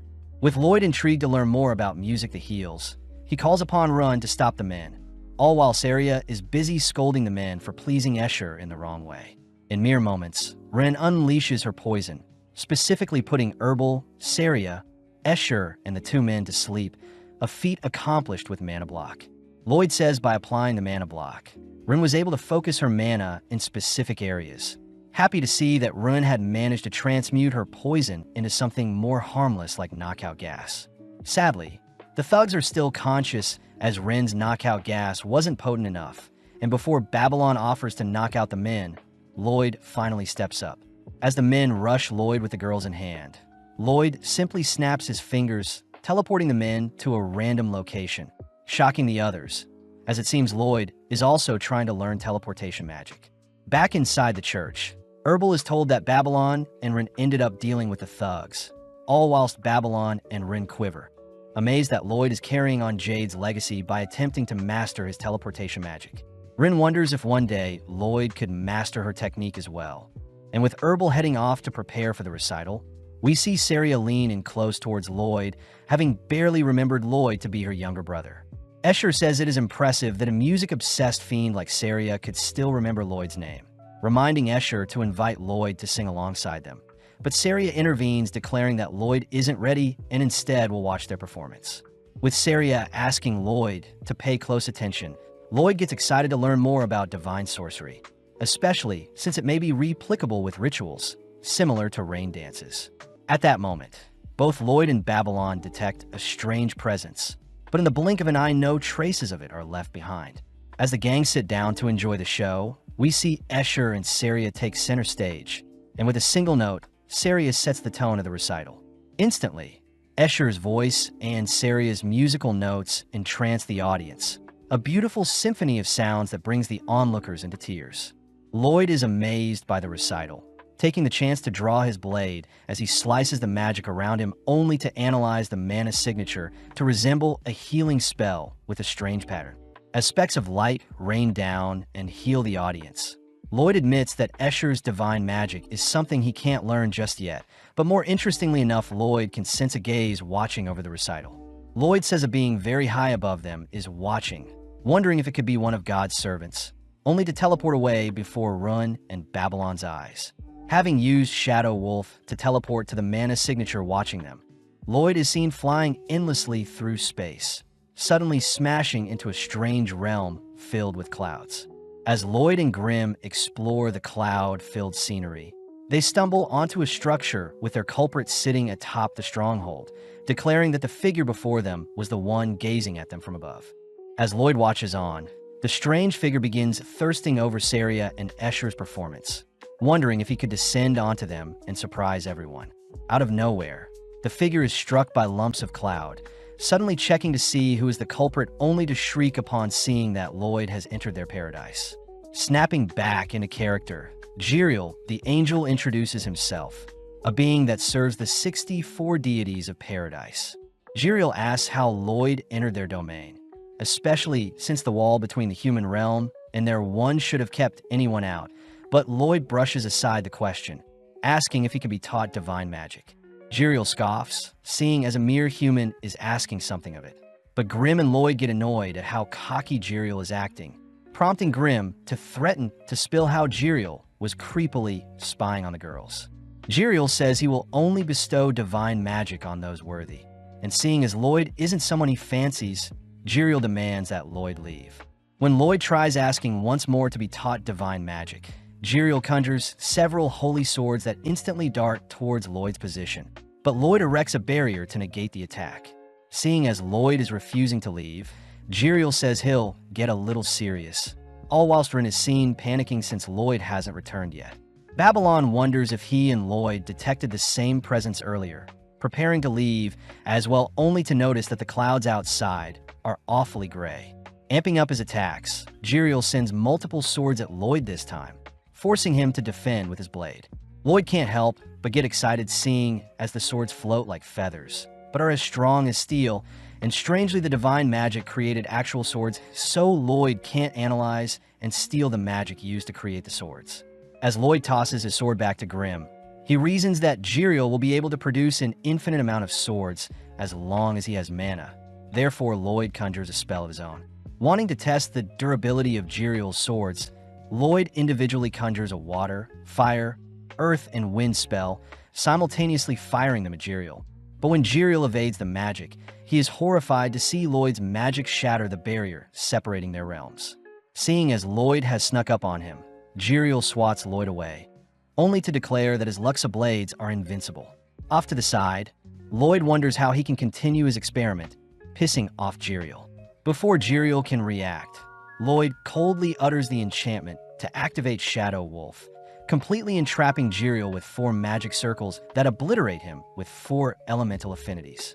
With the surrounding area being lit up by the explosion, Lloyd is surprised to see Jiriel evade his monstrous attack, but Grimm is horrified to see that Lloyd is trying to master Gisarm's offensive teleportation spell. When Grimm questions if Lloyd should be going all out on Jiriel, Lloyd says he isn't done yet, declaring he'll show off what he learned from Jade as he teleports another fire spell toward Jiriel. Sadly, Jiriel evades once more, choosing to taunt Lloyd as Jiriel states that Lloyd's magic isn't worthy to be blocked by his Luxa, but this fires Lloyd up. Lloyd racks his brain for a solution to catch up with Jiriel's speed, noting how the cast time of his magic spells are giving Jiriel an opening to evade the attacks. And when Jiriel sees Lloyd deep in thought, he takes the chance to rush Lloyd. Lloyd declares he'll conjure the magic spell and teleport at the moment it fires, perfectly catching Jiriel off guard as he's forced to sacrifice multiple Luxas in order to prevent himself from being burnt to a crisp.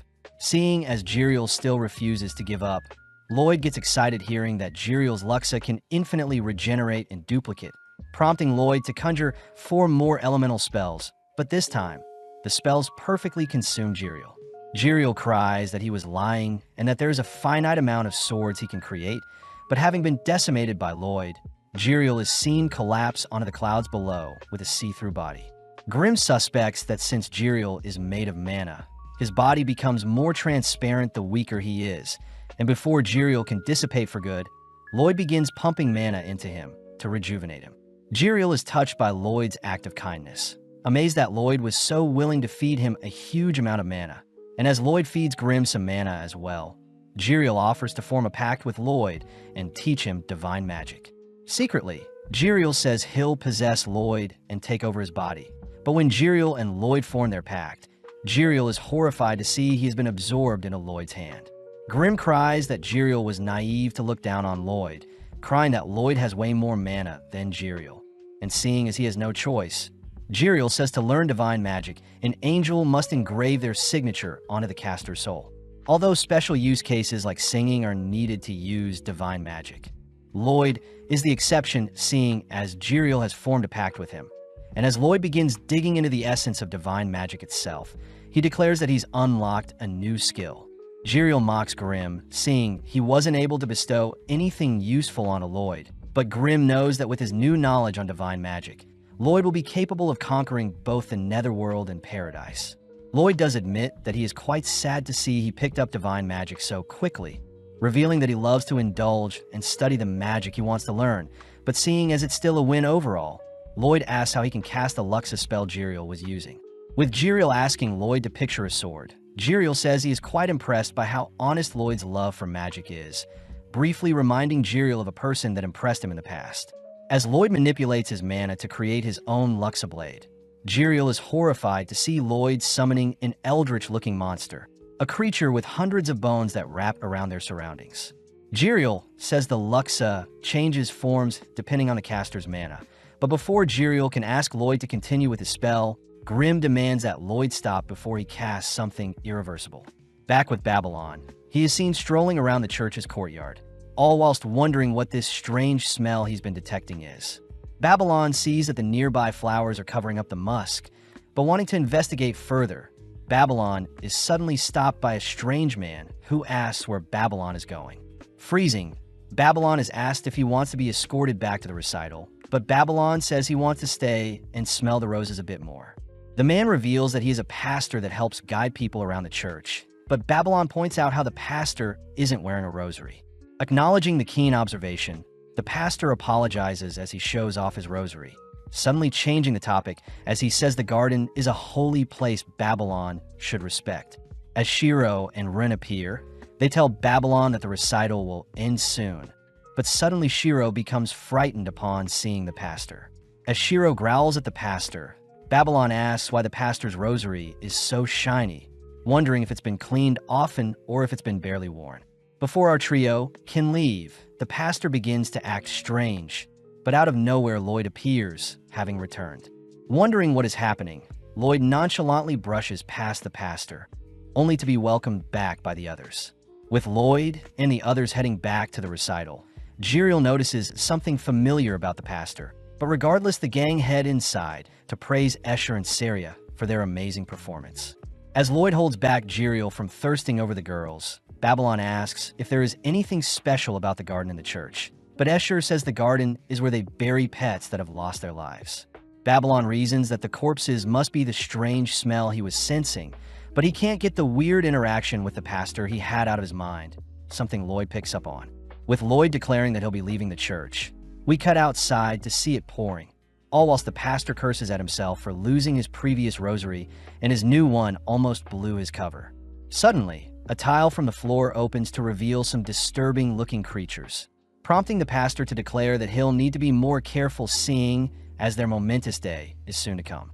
Back at the Lourdes Castle, we see Jiriel teaching some of the assassin members how to manifest their own luxes with divine magic. But Jiriel is annoyed that Lloyd wants him to create a pathway to speed up how the assassin members conjure their luxes. Before Jiriel can mention the only other person he's blessed in the past with similar privileges, Lloyd asks Jiriel to morph into a smaller form, seeing as his human form stands out too much, and with Grimm teasing Jiriel, Jiriel shows off his bird form to the gang. Sitting down, Lloyd hears that Escher's singing was a divine purification spell, magic that can heal and exorcise undeads, ethereals, and demons. Out of nowhere, the thugs Lloyd teleported appears as they reveal themselves to be workers for the Lourdes Kingdom, and before they can get into a fight with Lloyd, Lloyd blasts them with a light spell that tames them. As the thugs promise to behave moving forward, Jiriel is pissed that the men laid hands on Escher and Saria earlier, but at the same time we cut over to Babylon, who seems to be cooking for the people of the church. Babylon is revealed to have stayed behind to make up for Lloyd abruptly leaving the church, and seeing as he was taught divine magic as well, Lloyd had given Babylon specific instructions to help out at the church. At home, Lloyd is greeted by his gorgeous maids, something that makes Jiriel jealous as Lloyd's prince status is a life he wished he had. Upon seeing Lloyd's doll clone, Jiriel wonders if he can take over the body to do devious things, but Grimm forbids Jiriel from touching Lloyd's clone. Lloyd says he wants to test out divine sorcery on undeads and ghouls, and before Lloyd can explain more, we see Silpha entering the room. When Lloyd asks if Silpha wants to go ghoul hunting with him, Silpha immediately clears her schedule, only to excitedly accept the invitation. Heading out with Run and Shiro, the gang cross the Great Dean Bridge, the sole connector between the east and west sections of the city. As the gang stroll through town, they hear that the Adventurers Guild have reported sightings of ghouls in town, and sadly the creatures can't be tracked down as their rotting flesh are similar to rotting food waste. Lloyd says the spectral detection can't be used seeing as it's quite crowded, but coincidentally, the gang bump into Escher and Saria, who are out on some shopping. When the girls invite Lloyd to have some pancakes with them, Lloyd jumps on the idea, all heading into the restaurant that specializes in pancakes. Grimm is surprised to see Lloyd fixated on something that isn't magic, but Lloyd says that pancakes are quite magical as they are fluffy and delectable, especially when they're combined with honey syrup, a revelation that makes Lloyd's companions droll. With Saria and Lloyd both bonding over their love for pancakes, we see the gang tuck into the fluffy desserts, only for Escher to ask what the gang is doing in town. Escher is surprised to hear they're hunting for ghouls, especially since more people have had to take refuge in the church after being strangely attacked by some ghouls. Lloyd hears that most attacks have occurred on the Dean Bridge, the cemetery to the left of the church, and the alley to the right of the church. And interestingly enough, the previous adventurers sent to deal with the ghouls have all gone missing, intriguing Lloyd more. Saria says she wishes for their recital to not be canceled as they'll need to put on a show to celebrate God's birth during the Great Advent Festival, where both the Pope and King will be attending. Seeing as Escher and Saria are working hard to put on the perfect show, the gang get pumped up to wipe out the ghouls to ensure their performance goes well, but Rin seems motivated more than ever. Rin says she's grateful to have experienced so many new things in her new life, declaring she'll protect the city no matter what, and seeing as their first location to search is the Dean Bridge, the gang head towards the sewers to kick off their search. Silpha and Shiro are immediately disgusted by the stenches emanating from the sewers, but when Silpha asks why Lloyd wanted to hunt ghouls in the first place, Lloyd mentions how he was invited by a particular adventurer. Right on cue, Tao appears from the sewers, embracing Lloyd with her smelly body, but Silpha quickly breaks up the reunion. Tao reports that she got lost in the sewers and lost her torch when returning to the entrance, but before Tao can head home to restock on supplies, Lloyd shows off his divine helio spell that lights up their surroundings. With Lloyd leading the way through the sewers, the gang are amazed that Lloyd's helio spell is both lighting up their surroundings and cleansing the surrounding air and water, making it a more appealing place to explore. With Tao now able to use her chi detection due to the clean air, she changes into one of Ren's maid outfits, noting how it's quite tight in the upper region. As the gang enter into a room filled with various paths, Lloyd employs Shiro to help sniff out the ghouls, and as Shiro fights their way through the disgusting stench filling the room, he eventually disappears into a particular pathway. Lloyd wonders if he can use his chi breathing to help scan the surrounding area.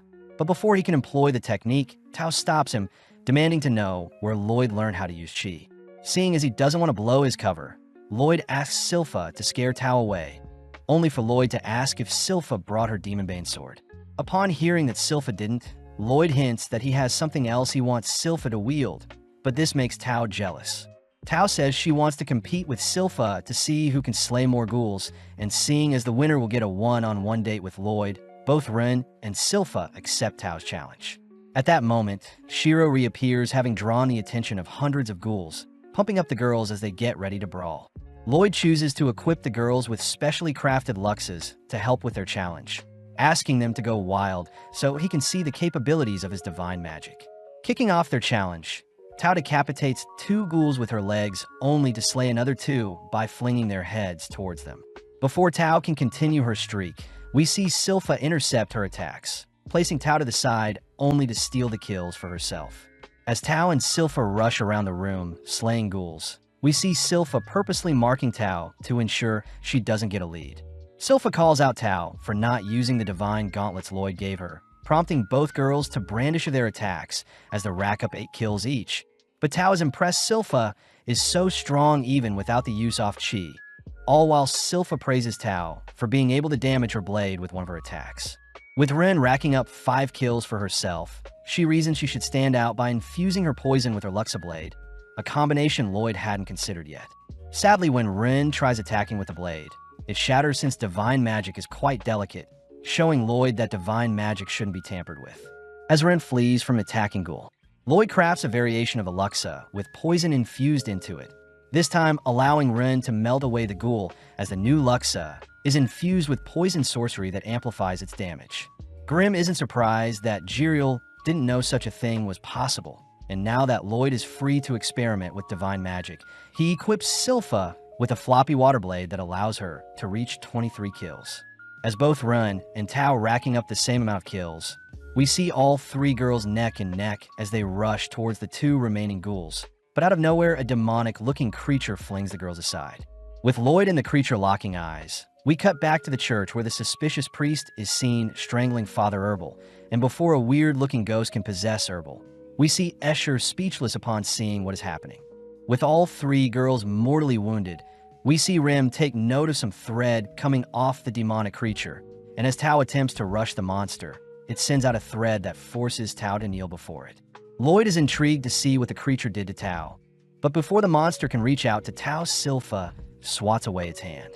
As Silpha and Tao get ready to brawl, we see Rim acting strange, having realized something, but out of nowhere the creature sends out a thread towards Lloyd, but Lloyd chooses to meet the thread head-on. In an instant, the creature is overwhelmed by Lloyd's horrific mana capacity, but is still able to dodge a sneak attack from the 3 girls. Rim cries that the creature's spinal cord and automatic reflexes are an indicator of what it is, and as Lloyd inspects the thread he tore off from the creature, he sees that the thread resembles a miniature spinal cord. In the past, Jade had told Ram about the Neuron Blighted, a man that can create spinal threads that can interfere with people's movements via contact, and with threads wrapped around himself, the man can react faster than most beings. Jade says the Neuron Blighted was used to quell a civil war, a horrific fate for the man, seeing as he too was unable to control his blighted powers, and this caused the man to go berserk and slay both opponents and allies. When no one could slay the man, they put a bullet through his heart and threw him into the nearby sea. But rumor has it that he has become a ghoul that moves on his own. The girls are able to see the spinal threads, panicking seeing as the man is a powerful ghoul, but Lloyd says he has never heard of a ghoul retaining memories from their past life. With the girls rushing the ghoul in tandem, we see the creature toss out hundreds of threads to entrap the girls, ultimately throwing them to the ground. At the church, Escher cries for the priest to stop choking Herbal, but the priest simply calls for his ghost friend to possess Escher as he'll simply dispose of Herbal's body. As the ghost begins to swallow Escher whole, we notice a single dagger slay the ghost and puncture the priest's arm, revealed to be Babylon, who has come to save the day. Seeing as there is a threat, we see the mysterious priest transform before everyone's eyes, taking on a demonic-looking form. When the ghoul glances at Lloyd, it begins its march towards the boy, but the girls instantly rise up, declaring that they've figured out the monster's tricks. With the girls drawing the Luxes, we see the creature shooting out its web of threads once more, but this time the girls manage to make their way through the threads. Before the girls can land lethal blows, the ghoul reflexively defends against all 3 attacks, only to blow Tao and Rem back. Seeing an opening, Silpha thrusts her blade towards the monster, but it manages to catch Silpha's blade, giving Rem the chance to mount the creature. Making use of her poison, Rem begins infecting the monster's brain with her neurotoxins, officially paralyzing the ghoul's spinal threads. Tao rushes in for a kick to the head, only to follow up with a flurry of punches, but she swiftly evades, having detected the ghoul hardening its thread in an attempt to cut her. As Tao leaps back, she sees the hardened thread dicing up the ghouls around her, and as the ghoul leaps into the air and buys time for Rem's paralysis to wear off, it fires off another cage of threads at Tao. Countering with a chi tornado, Tao is able to wrap all the threading around her Luxa gauntlet, only to fling the ghoul towards Silpha. Taking a stance, Silpha welcomes the challenge as she employs a dual blade slash that sends the creature flying. But before the girls can celebrate, Silpha says he was able to block the last second since his paralysis wore off. The girls wonder why Silpha is playing around with such a floppy sword, all still wondering how a blighted being is able to control their powers so well. But at the same time, we see the ghoul taking the chance to flee the scene. The creature utters that its master is at the church, cursing the girls for giving it such a hard time. But before the ghoul can head to the surface to have some fun, we see one of its legs suddenly be burnt off. With the girls hearing that Lloyd had to go and handle something, we see the ghoul frightened by what Lloyd did to its leg. Flashing back, we see that the ghost following the priest around was a tormented soul always bullied by others, and with nothing to live for the man, eventually became a wraith. The wraith knew he was only capable of possessing weak souls, and on one fateful day, the mysterious priest had gifted the wraith the reassembled body of Neuron Blighted, a being he deemed Civil War. Taking on the name, Civil War was grateful for the powerful body as he used it to slaughter the people who tormented him. And when he felt disgusted for doing so, the priest was the only one who welcomed Civil home and took him in. In the present, we see Lloyd's aura overflowing with power, something that freaks Civil out as he understands Lloyd is a being he can't compare to. As Lloyd employs his own Luxa Blades, he conjures up a disgusting amount of mana that frightens Civil further. But refusing to allow Lloyd to mess with his master's plan, Civil manages to stitch his leg back on with his threads. As Civil rushes Lloyd, he is forced to duck and weave, all whilst giving up one of his arms to evade the onslaught of the 7 goddess blades Lloyd is using to surround him. And having spotted an opening, Civil rushes to attack Lloyd from behind. Sadly, Lloyd's perfect barrier halts Civil's attempt, and as Civil and the wraith's life flashes before their eyes, we see Lloyd choose to spare him. Lloyd confirms that Civil is no longer reacting reflexively and is now moving on his own, excited to study Civil as Lloyd plans on taking Civil to meet the other Blighted at Lordest. Lloyd is surprised to see Civil can talk, only to warmly offer Civil a place to stay, words that make Civil tear up. Civil cries that he is grateful for the love Lloyd has given him. But as we flash back, we see the priest forcing Civil to swallow the divine spell Luma Maxima, a contingency plan for whenever Civil is captured. In the blink of an eye, Civil's body is eradicated, alerting the priest to Civil's demise. Although Lloyd is unharmed, Lloyd chooses to retrieve the blade Civil had lodged in his skull, intrigued to see what Civil's master has in store for them. On the surface, Babylon orders Escher to take Herbal to the Adventurers Guild, and although Escher doesn't want to leave Babylon behind, she forces her body to drag Herbal to safety. Babylon admits that he stands no chance against the priest, and before he can make small talk with the priest, we see the priest extend an attack with his demonic arm. Although Babylon can evade, he remembers the moment where Lloyd had entrusted him with protecting the church, uttering that Babylon should keep an eye on the mysterious priest and rely on his intuition to survive. As Babylon charges up a spell, he says he is surprisingly calm even when faced against such a powerful being, choosing to toss out some projectiles that don't faze the priest. When the priest extends his claws towards Babylon, he forces Babylon to dig deep, inspired by Lloyd's words as he manages to slip by the priest's defenses. Instantly, Babylon blasts the demonic priest with hundreds of glow-purifying spells, an attack that stalls the priest. Sadly, the priest locates Babylon through all the blinding lights, only to puncture Babylon's heart, swiftly ending their brawl. At the same time, we see Escher taking Herbal to safety, all whilst Lloyd and the gang seem to be waiting out the storm. The priest declares that his own body isn't so easily taken down, turning to leave, but suddenly Babylon springs back up, declaring that the priest had missed his heart. It's revealed that Babylon is able to rearrange his organs and bones in his body, successfully evading the lethal strike the priest dealt. And now that he is close to the priest, Babylon tenses up his body and strikes the priest with a powerful blow. Unfortunately, the priest's stiff body ends up reflecting the impact onto Babylon, inspiring Babylon to surpass his limits. Further infusing mana into his muscles, Babylon fires off a flurry of punches, all whilst hoping that Escher was able to escape successfully. After a few seconds, the priest simply flings Babylon away and into the church, mocking Babylon's pathetic use of divine sorcery. The priest mentions how he too can use divine magic, suddenly casting his own Luxa that manifests into the unholy blade Excalibur, a weapon that terrifies Babylon. The priest gets excited to skewer Babylon, but as we cut over to the Adventurers Guild, we see Katarina handing out towels to other adventurers who have made it out of the pouring rain. At that moment, Escher appears with Herbal's unconscious body, drawing in the attention of everyone. When the adventurers asks if Escher needs any help, Escher tries crying out for help, but she suddenly stops herself. Choosing to leave the scene alone, Escher feels sorry for Babylon, as she could tell that none of the adventurers present could stop the demonic priest, and as Escher runs through the rainy streets alone, she wonders how she can help Babylon. Escher cries out to God to help her, suddenly reminding her of Saria, who had scolded Escher in the past.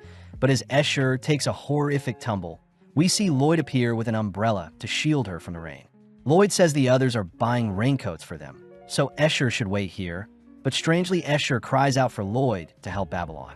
Realizing she was asking a mere child to do the impossible, Escher quickly wipes away her tears, but before she can correct herself, Lloyd has already disappeared. At the church, Lloyd is horrified to see Babylon bleeding horrendously, having been punctured with hundreds of luxes. Cutting over to Babylon's view, we see him speaking with Jade, uttering that he doesn't regret giving up his life to save Escher's. Before Babylon can ask to catch up with Jade, Jade suddenly points Babylon to some singing that seems to rejuvenate Babylon. And as Babylon heads towards the singing, he nonchalantly passes by two mysterious people.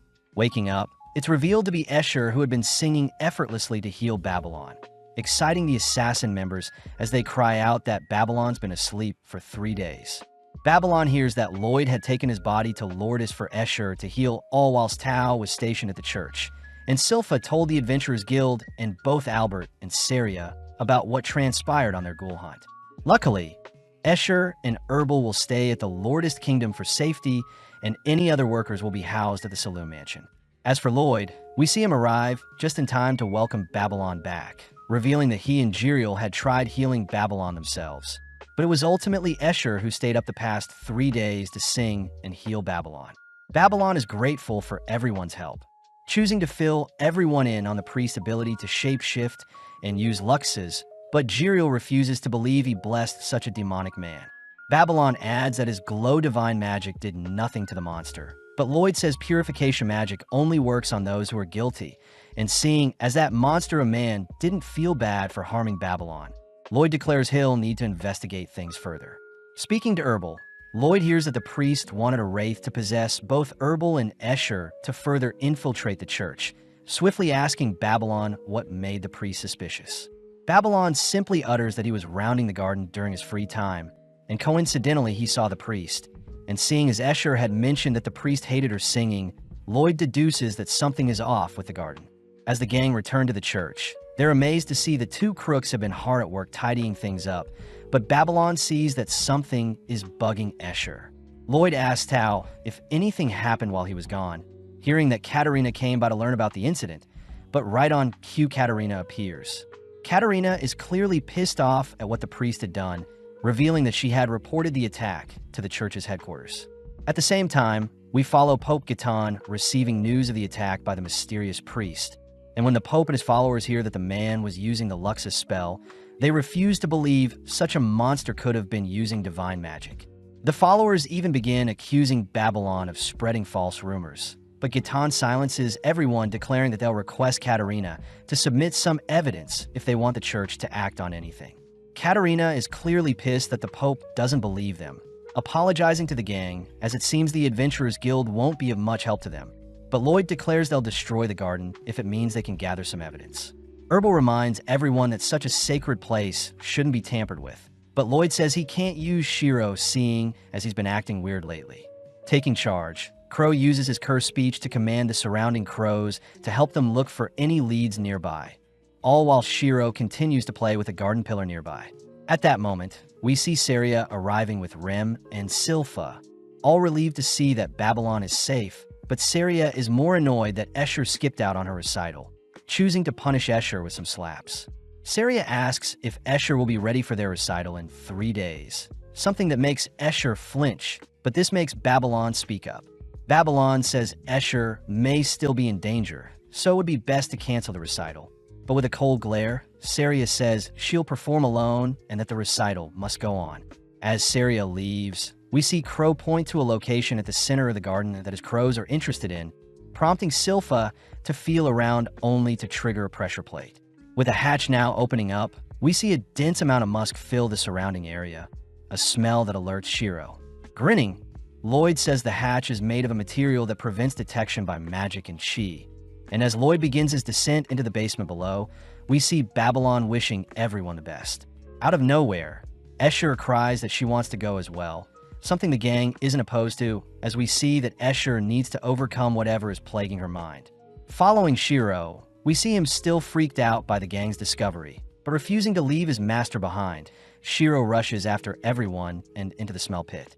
On the other side, we see the gang stumble onto a horrifying sight, all speechless upon seeing various massive green test tubes that seem to be preserving strange entities. Flashing back, we follow the moment when Babylon's lifeless body was taken back to Lordist, something that horrified the assassin members as they refused to believe another one of their family members had been slain. When Escher offered to sing to heal him, Talia had to hold herself back from slapping Escher, reminding Escher that a priest was the one that harmed Babylon. With everyone laying eyes on the disgusting monsters before them, the gang cry out that there are human experiments amongst them as well, plus Silpha points out how they can hear everything happening in the church directly above them. The gang fear that the priest will return soon, but Rim suddenly points out a familiar-looking ghoul similar to the one they fought in the sewers, making Silpha realize that the influx of ghouls in town wasn't a coincidence. Lloyd declares that synthesis combined with alchemy was used to create the horrific beings before them. And interestingly, the priests seem to be experimenting with fusing wraiths into people. Disgustingly, Silpha wonders if the ghouls they fought were the priest's twisted experiments. And worst of all, the priest's monstrous form would indicate that he is a chimera. The gang are all pissed at the priest for toying with the lives of hundreds of people. But off to the side, we see Lloyd fixated on the papers he has found, weirdly jumping in joy at the intel he is gathering. Lloyd secretly wishes to personally inspect the priest's chimera body, but suddenly Silpha and the gang cry that they'll destroy the laboratory, something that Lloyd doesn't want happening. Before Lloyd can talk the gang out of it, a strange serpent creature sneaks up on Lloyd, but Crow has already detected the being's presence, immediately canceling out the creature's projectiles with his cursed speech. Seeing the creature to be a Lamia, the gang wonder how they'll put it down, but Lloyd sternly orders Crow to capture and not slay the monster. With the Lamia charging up a wind breath, we see Rem and Crow rushing towards the eye of the storm, all whilst Galilea erects a web barrier to protect the others. The gang are surprised when the Lamia erects a barrier of her own to ward off Rem's advances. But luckily, Crow's cursed speech easily passes through the mana barrier, ultimately bringing the Lamia to her knees. Upon closer inspection, Lloyd confirms that the Lamia is actually a human, a revelation that makes everyone sick. Seeing as the Lamia is writhing in pain, Crow prepares to put the being out of her misery, but suddenly Escher asks to speak with the poor soul. When Galilea tries pulling Escher away, Lloyd stops Galilea, only for the Lamia to tail whip Escher, a reaction Escher knew was coming seeing how frightened the Lamia is. Escher can only feel sympathy for the girl who had been tortured and forced to fear the priest, but out of nowhere the gang suddenly hear the tunes of a piano being played above them, a phenomena that naturally prompts Escher to sing along.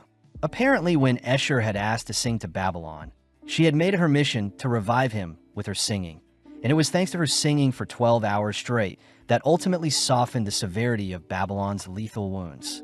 In the present, both Escher's singing and Saria's melody both interweave to cleanse the Lamia from her curse. And interestingly, the girl seems to recognize Escher's singing and Saria's melodies, as it was ultimately their music that gave her the strength to hold onto her humanity. Having come to her senses, the Lamia apologizes for attacking Escher, but Escher can only embrace the poor girl, feeling bad for the horrible experiments performed on her. In the aftermath, we see Albert informed of the secret laboratory beneath the church, but off to the side, we see the Lamia girl given the name Lami, all whilst apologizing, seeing as she doesn't remember who she is. Lloyd reasons that Lami may have been an adventurer in the past, reassuring the girl that she can live in Lordist, where she'll be welcomed with open arms. And interestingly, Lami says she found an old-looking Rosalie left behind by the mysterious priest. As Lloyd inspects the item, he hears that the priest hates all gods, but Lloyd takes the chance to show off the notes he snatched up before the laboratory was completely destroyed. Although Escher is opposed to Lami seeing the papers in fear of her, reliving her traumas, Lloyd corrects her, seeing as the mana signature used to fuse Lami and her serpent body is far too complex for Lloyd to decipher, and it seems their best bet would be for Lami herself to study up and investigate how her monstrous body was created in the first place. Feeling a sense of warmth coming from Lloyd, Lami cries she'll overcome her trauma, something that makes Escher run off. Escher chooses to meet up with Saria, surprised to see Saria is enjoying some home-baked macarons Babylon had whipped up, only to cry that she'll sing alongside Saria for the upcoming Advent Festival. Sadly, later that day, we see Albert adoring Lloyd, only to regretfully announce that the upcoming festival will be canceled. Albert fears that the existence of the priest is too much of a wild card for the festival to be held, and seeing as the gang expect the priest to cause a ruckus during the festival and even tries slaying the Pope, Albert wonders how he can call off the festival without upsetting the townsfolk. Silpha adds that the rosary Lami found was a golden one, an indication that the mysterious priest is one of the 12 bishops that oversee the central church, including the Pope. When Herbal says none of the bishops match the priest's looks, Silpha mentions how the priest can most likely morph their body to blend in. But this isn't enough to convince Herbal that there is a traitor amongst the bishops. Babylon suddenly remembers that the priest didn't need a ritual to cast his luxes and had used a pass, and seeing as only one of the 12 bishops can pull off such divine sorcery, Herbal finally accepts their discovery. As it begins to rain, we see Grimm asking if Jiriel already knew about one of the bishops being a devious person. But Jiriel says he only gave Gatan the Pope the pass, and Gatan chose to bless the 11 other bishops, a feature Lloyd used to teach the assassin members how to conjure their own luxes. Seeing as the church still won't acknowledge the dangers the mysterious priest may exhibit, Albert says they'll simply have to continue the festival as planned, but they'll need to isolate each bishop during the festival and interrogate them as a way to protect Gatan himself. Albert declares that their current party will have to be responsible for protecting Gatan during the festival. But as we cut to a few hours later, we see a letter being delivered to the central church. Strangely, Bishop Anastasia intercepts the letter when she hears it was meant to be delivered to Gatan directly from Albert, only to smirk as she runs off into a strange room. With the tap of her shoes, she forces another mysterious-looking hatch to open, only to report the letter to the priest who seems to be in his main laboratory. Anastasia says Albert will be inspecting the church in the coming days, something the priest isn't too concerned about as he unveils the leftover arm of civil war only to consume it with his monstrous hand. In an instant, the priest is able to mimic Civil's powers perfectly, declaring that he has lots of tricks up his sleeve for the festival, only to call forth the various monsters he had created in his lab. Moving forward in time, we see our gang greeting Gatan and his bishops, all a little sad that it is pouring. Silpha says they'll be skipping Gatan's welcome ceremony, so Gatan declares that his bishops and the gang will all split up as instructed by Albert, but this annoys Archbishop Ganmo. Gatan explains that there is a traitor amongst their ranks, and with Silpha moving Gatan to a separate location first, she swiftly intercepts Anastasia, revealing that Silpha herself will be partnered with Anastasia. Off to the side, Archbishop Bats says he can fend for himself if anything attacks them, but Archbishop Dante warns Bats to not be so cocky, pissing Bats off. With Rem appearing, she asks for Archbishop Yataro and Dante to join her whilst Bats and Archbishop Melissa will be partying with Crow. Up next is Tao, who is assigned Archbishop Akamaki and Archbishop Aomaki, men that don't really pique Tao's interest. As for Babylon, he is approached by Archbishop Roselius, who accuses Babylon for lying about the attack on the branch church. And to make things worse, Archbishop Thor also believes Babylon has bad intentions.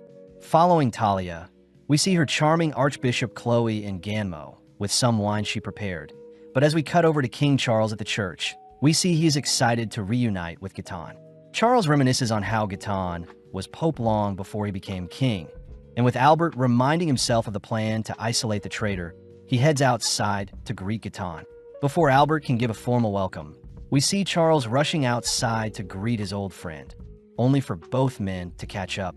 Moving inside, Albert continues to monitor the area, but as we flash back, we see that Albert had asked his father if he recognized the shape-shifting priest. Acting strange, Charles says he has no clue who the man is, and with everyone getting settled in and monitoring each other, Albert wishes that things blow over without issue. Following Silpha, she seems to be catching the attention of several guests due to her unique figure, and when Anastasia is strolling by, she asks if Silpha would like to join her as an official member of the church. With a smirk, Silpha says Anastasia will be a formidable foe if she is the traitor, and before they had left the central church, Anastasia had detected and warned Silpha not to carry her blade with her. as Silpha closely watches Anastasia's every move. Anastasia can't help but be annoyed, and seeing as Anastasia had already noticed the crow's crow had positioned as watchbirds over the church, she declares that they must proceed with their plan regardless. Out of nowhere, several loud thumps can be heard in the church, but as we zoom out, we suddenly see a massive creature appear behind the church. With a horrendous roar, the creature's presence is felt all across the kingdom, and before Albert can order the guards to brace themselves, Gitan mysteriously utters that the gates of hell have opened. As Gitan utters some cryptic words to Charles, we flash back to see a younger-looking Gitan who had been selected to be the next pope, only to be brought before several archbishops. To complete the ceremony, Gitan was struck by multiple Luma Maximus spells to test his purity, all whilst the young boy watched from the sidelines. And when he had passed the test with flying colors, he was given the title of Pope for being pure. Interestingly, Gitan was concealing a dark secret in his heart, a poison that no divine magic could ever detect nor remove, and after many years, Gitan, the mysterious Pope, had managed to keep his identity a secret from everyone. Manically, Gitan utters that he had planned to unleash his chimera horde, but Albert destroying his branch laboratory slowed things down. Sadly, Gitan had chosen to rip random holes across town, where his chimeras can run amok. Albert is completely speechless, as the person they are meant to keep safe is actually the traitor. And as Gitan mysteriously floats onto the nearby ledge, he declares that he'll have to snuff out Albert and Charles to ensure there are no witnesses. Raising up an arm, Gitan disgustingly has eyes and a mouth sprouting from it, but out of nowhere, Jiriel appears. Gitan is surprised to see Jiriel, only to question if God even exists, as they still haven't shown themselves to stop all of his evil doings. Albert wonders if he can buy time for Charles to escape, but sadly Gitan conjures two demonic-looking arms to restrain Albert and Charles, only to show off two additional sharpened arms. Charles utters that he knew Gitan was the suspect the moment he saw the picture Albert gave him, asking if Gitan's deceased child had driven him to madness, but Gitan refuses to answer. As Gitan's grip begins to tighten, we see Charles asking for Jiriel to save Albert, but Albert cries that Charles needs to live on. With Jiriel unable to move, we see Gitan preparing to slaughter Charles and Albert, but with the snap of his finger, Lloyd teleports everyone in the vicinity to safety. Completely baffled, Gitan turns to see Lloyd coldly entering the scene, only to get excited as he realizes that Lloyd may be someone worth taking on. Gitan remembers brushing past Lloyd in the past, curious as to how a mere child could enter heaven when he himself couldn't, admitting that he wants to wipe out a nation and cause an atrocity to force God to appear before him. With Lloyd and Gitan standing before each other, Gitan declares that he'll make Lloyd one of his sacrifices to complete his grand scheme, all whilst Albert and Charles, along with all the others Lloyd had teleported away, are seen in the saloon castle. Diane rushes to ask what happened, prompting Albert and Charles to declare that they'll be taking on the monsters that have appeared in the kingdom. But as we cut back to Gitan, he is confused to see Lloyd's mana manipulation. Gitan says he can sense Lloyd is expending a huge amount of mana to conceal his presence. And with Grimm reporting that Escher and Saria are safe, Lloyd orders Jiriel and Grimm to help take out the chimeras on the street. When Jiriel asks to help, Lloyd sternly says Jiriel is too weak, and in the past Grimm had asked why Lloyd doesn't just locate Gitan with his magic.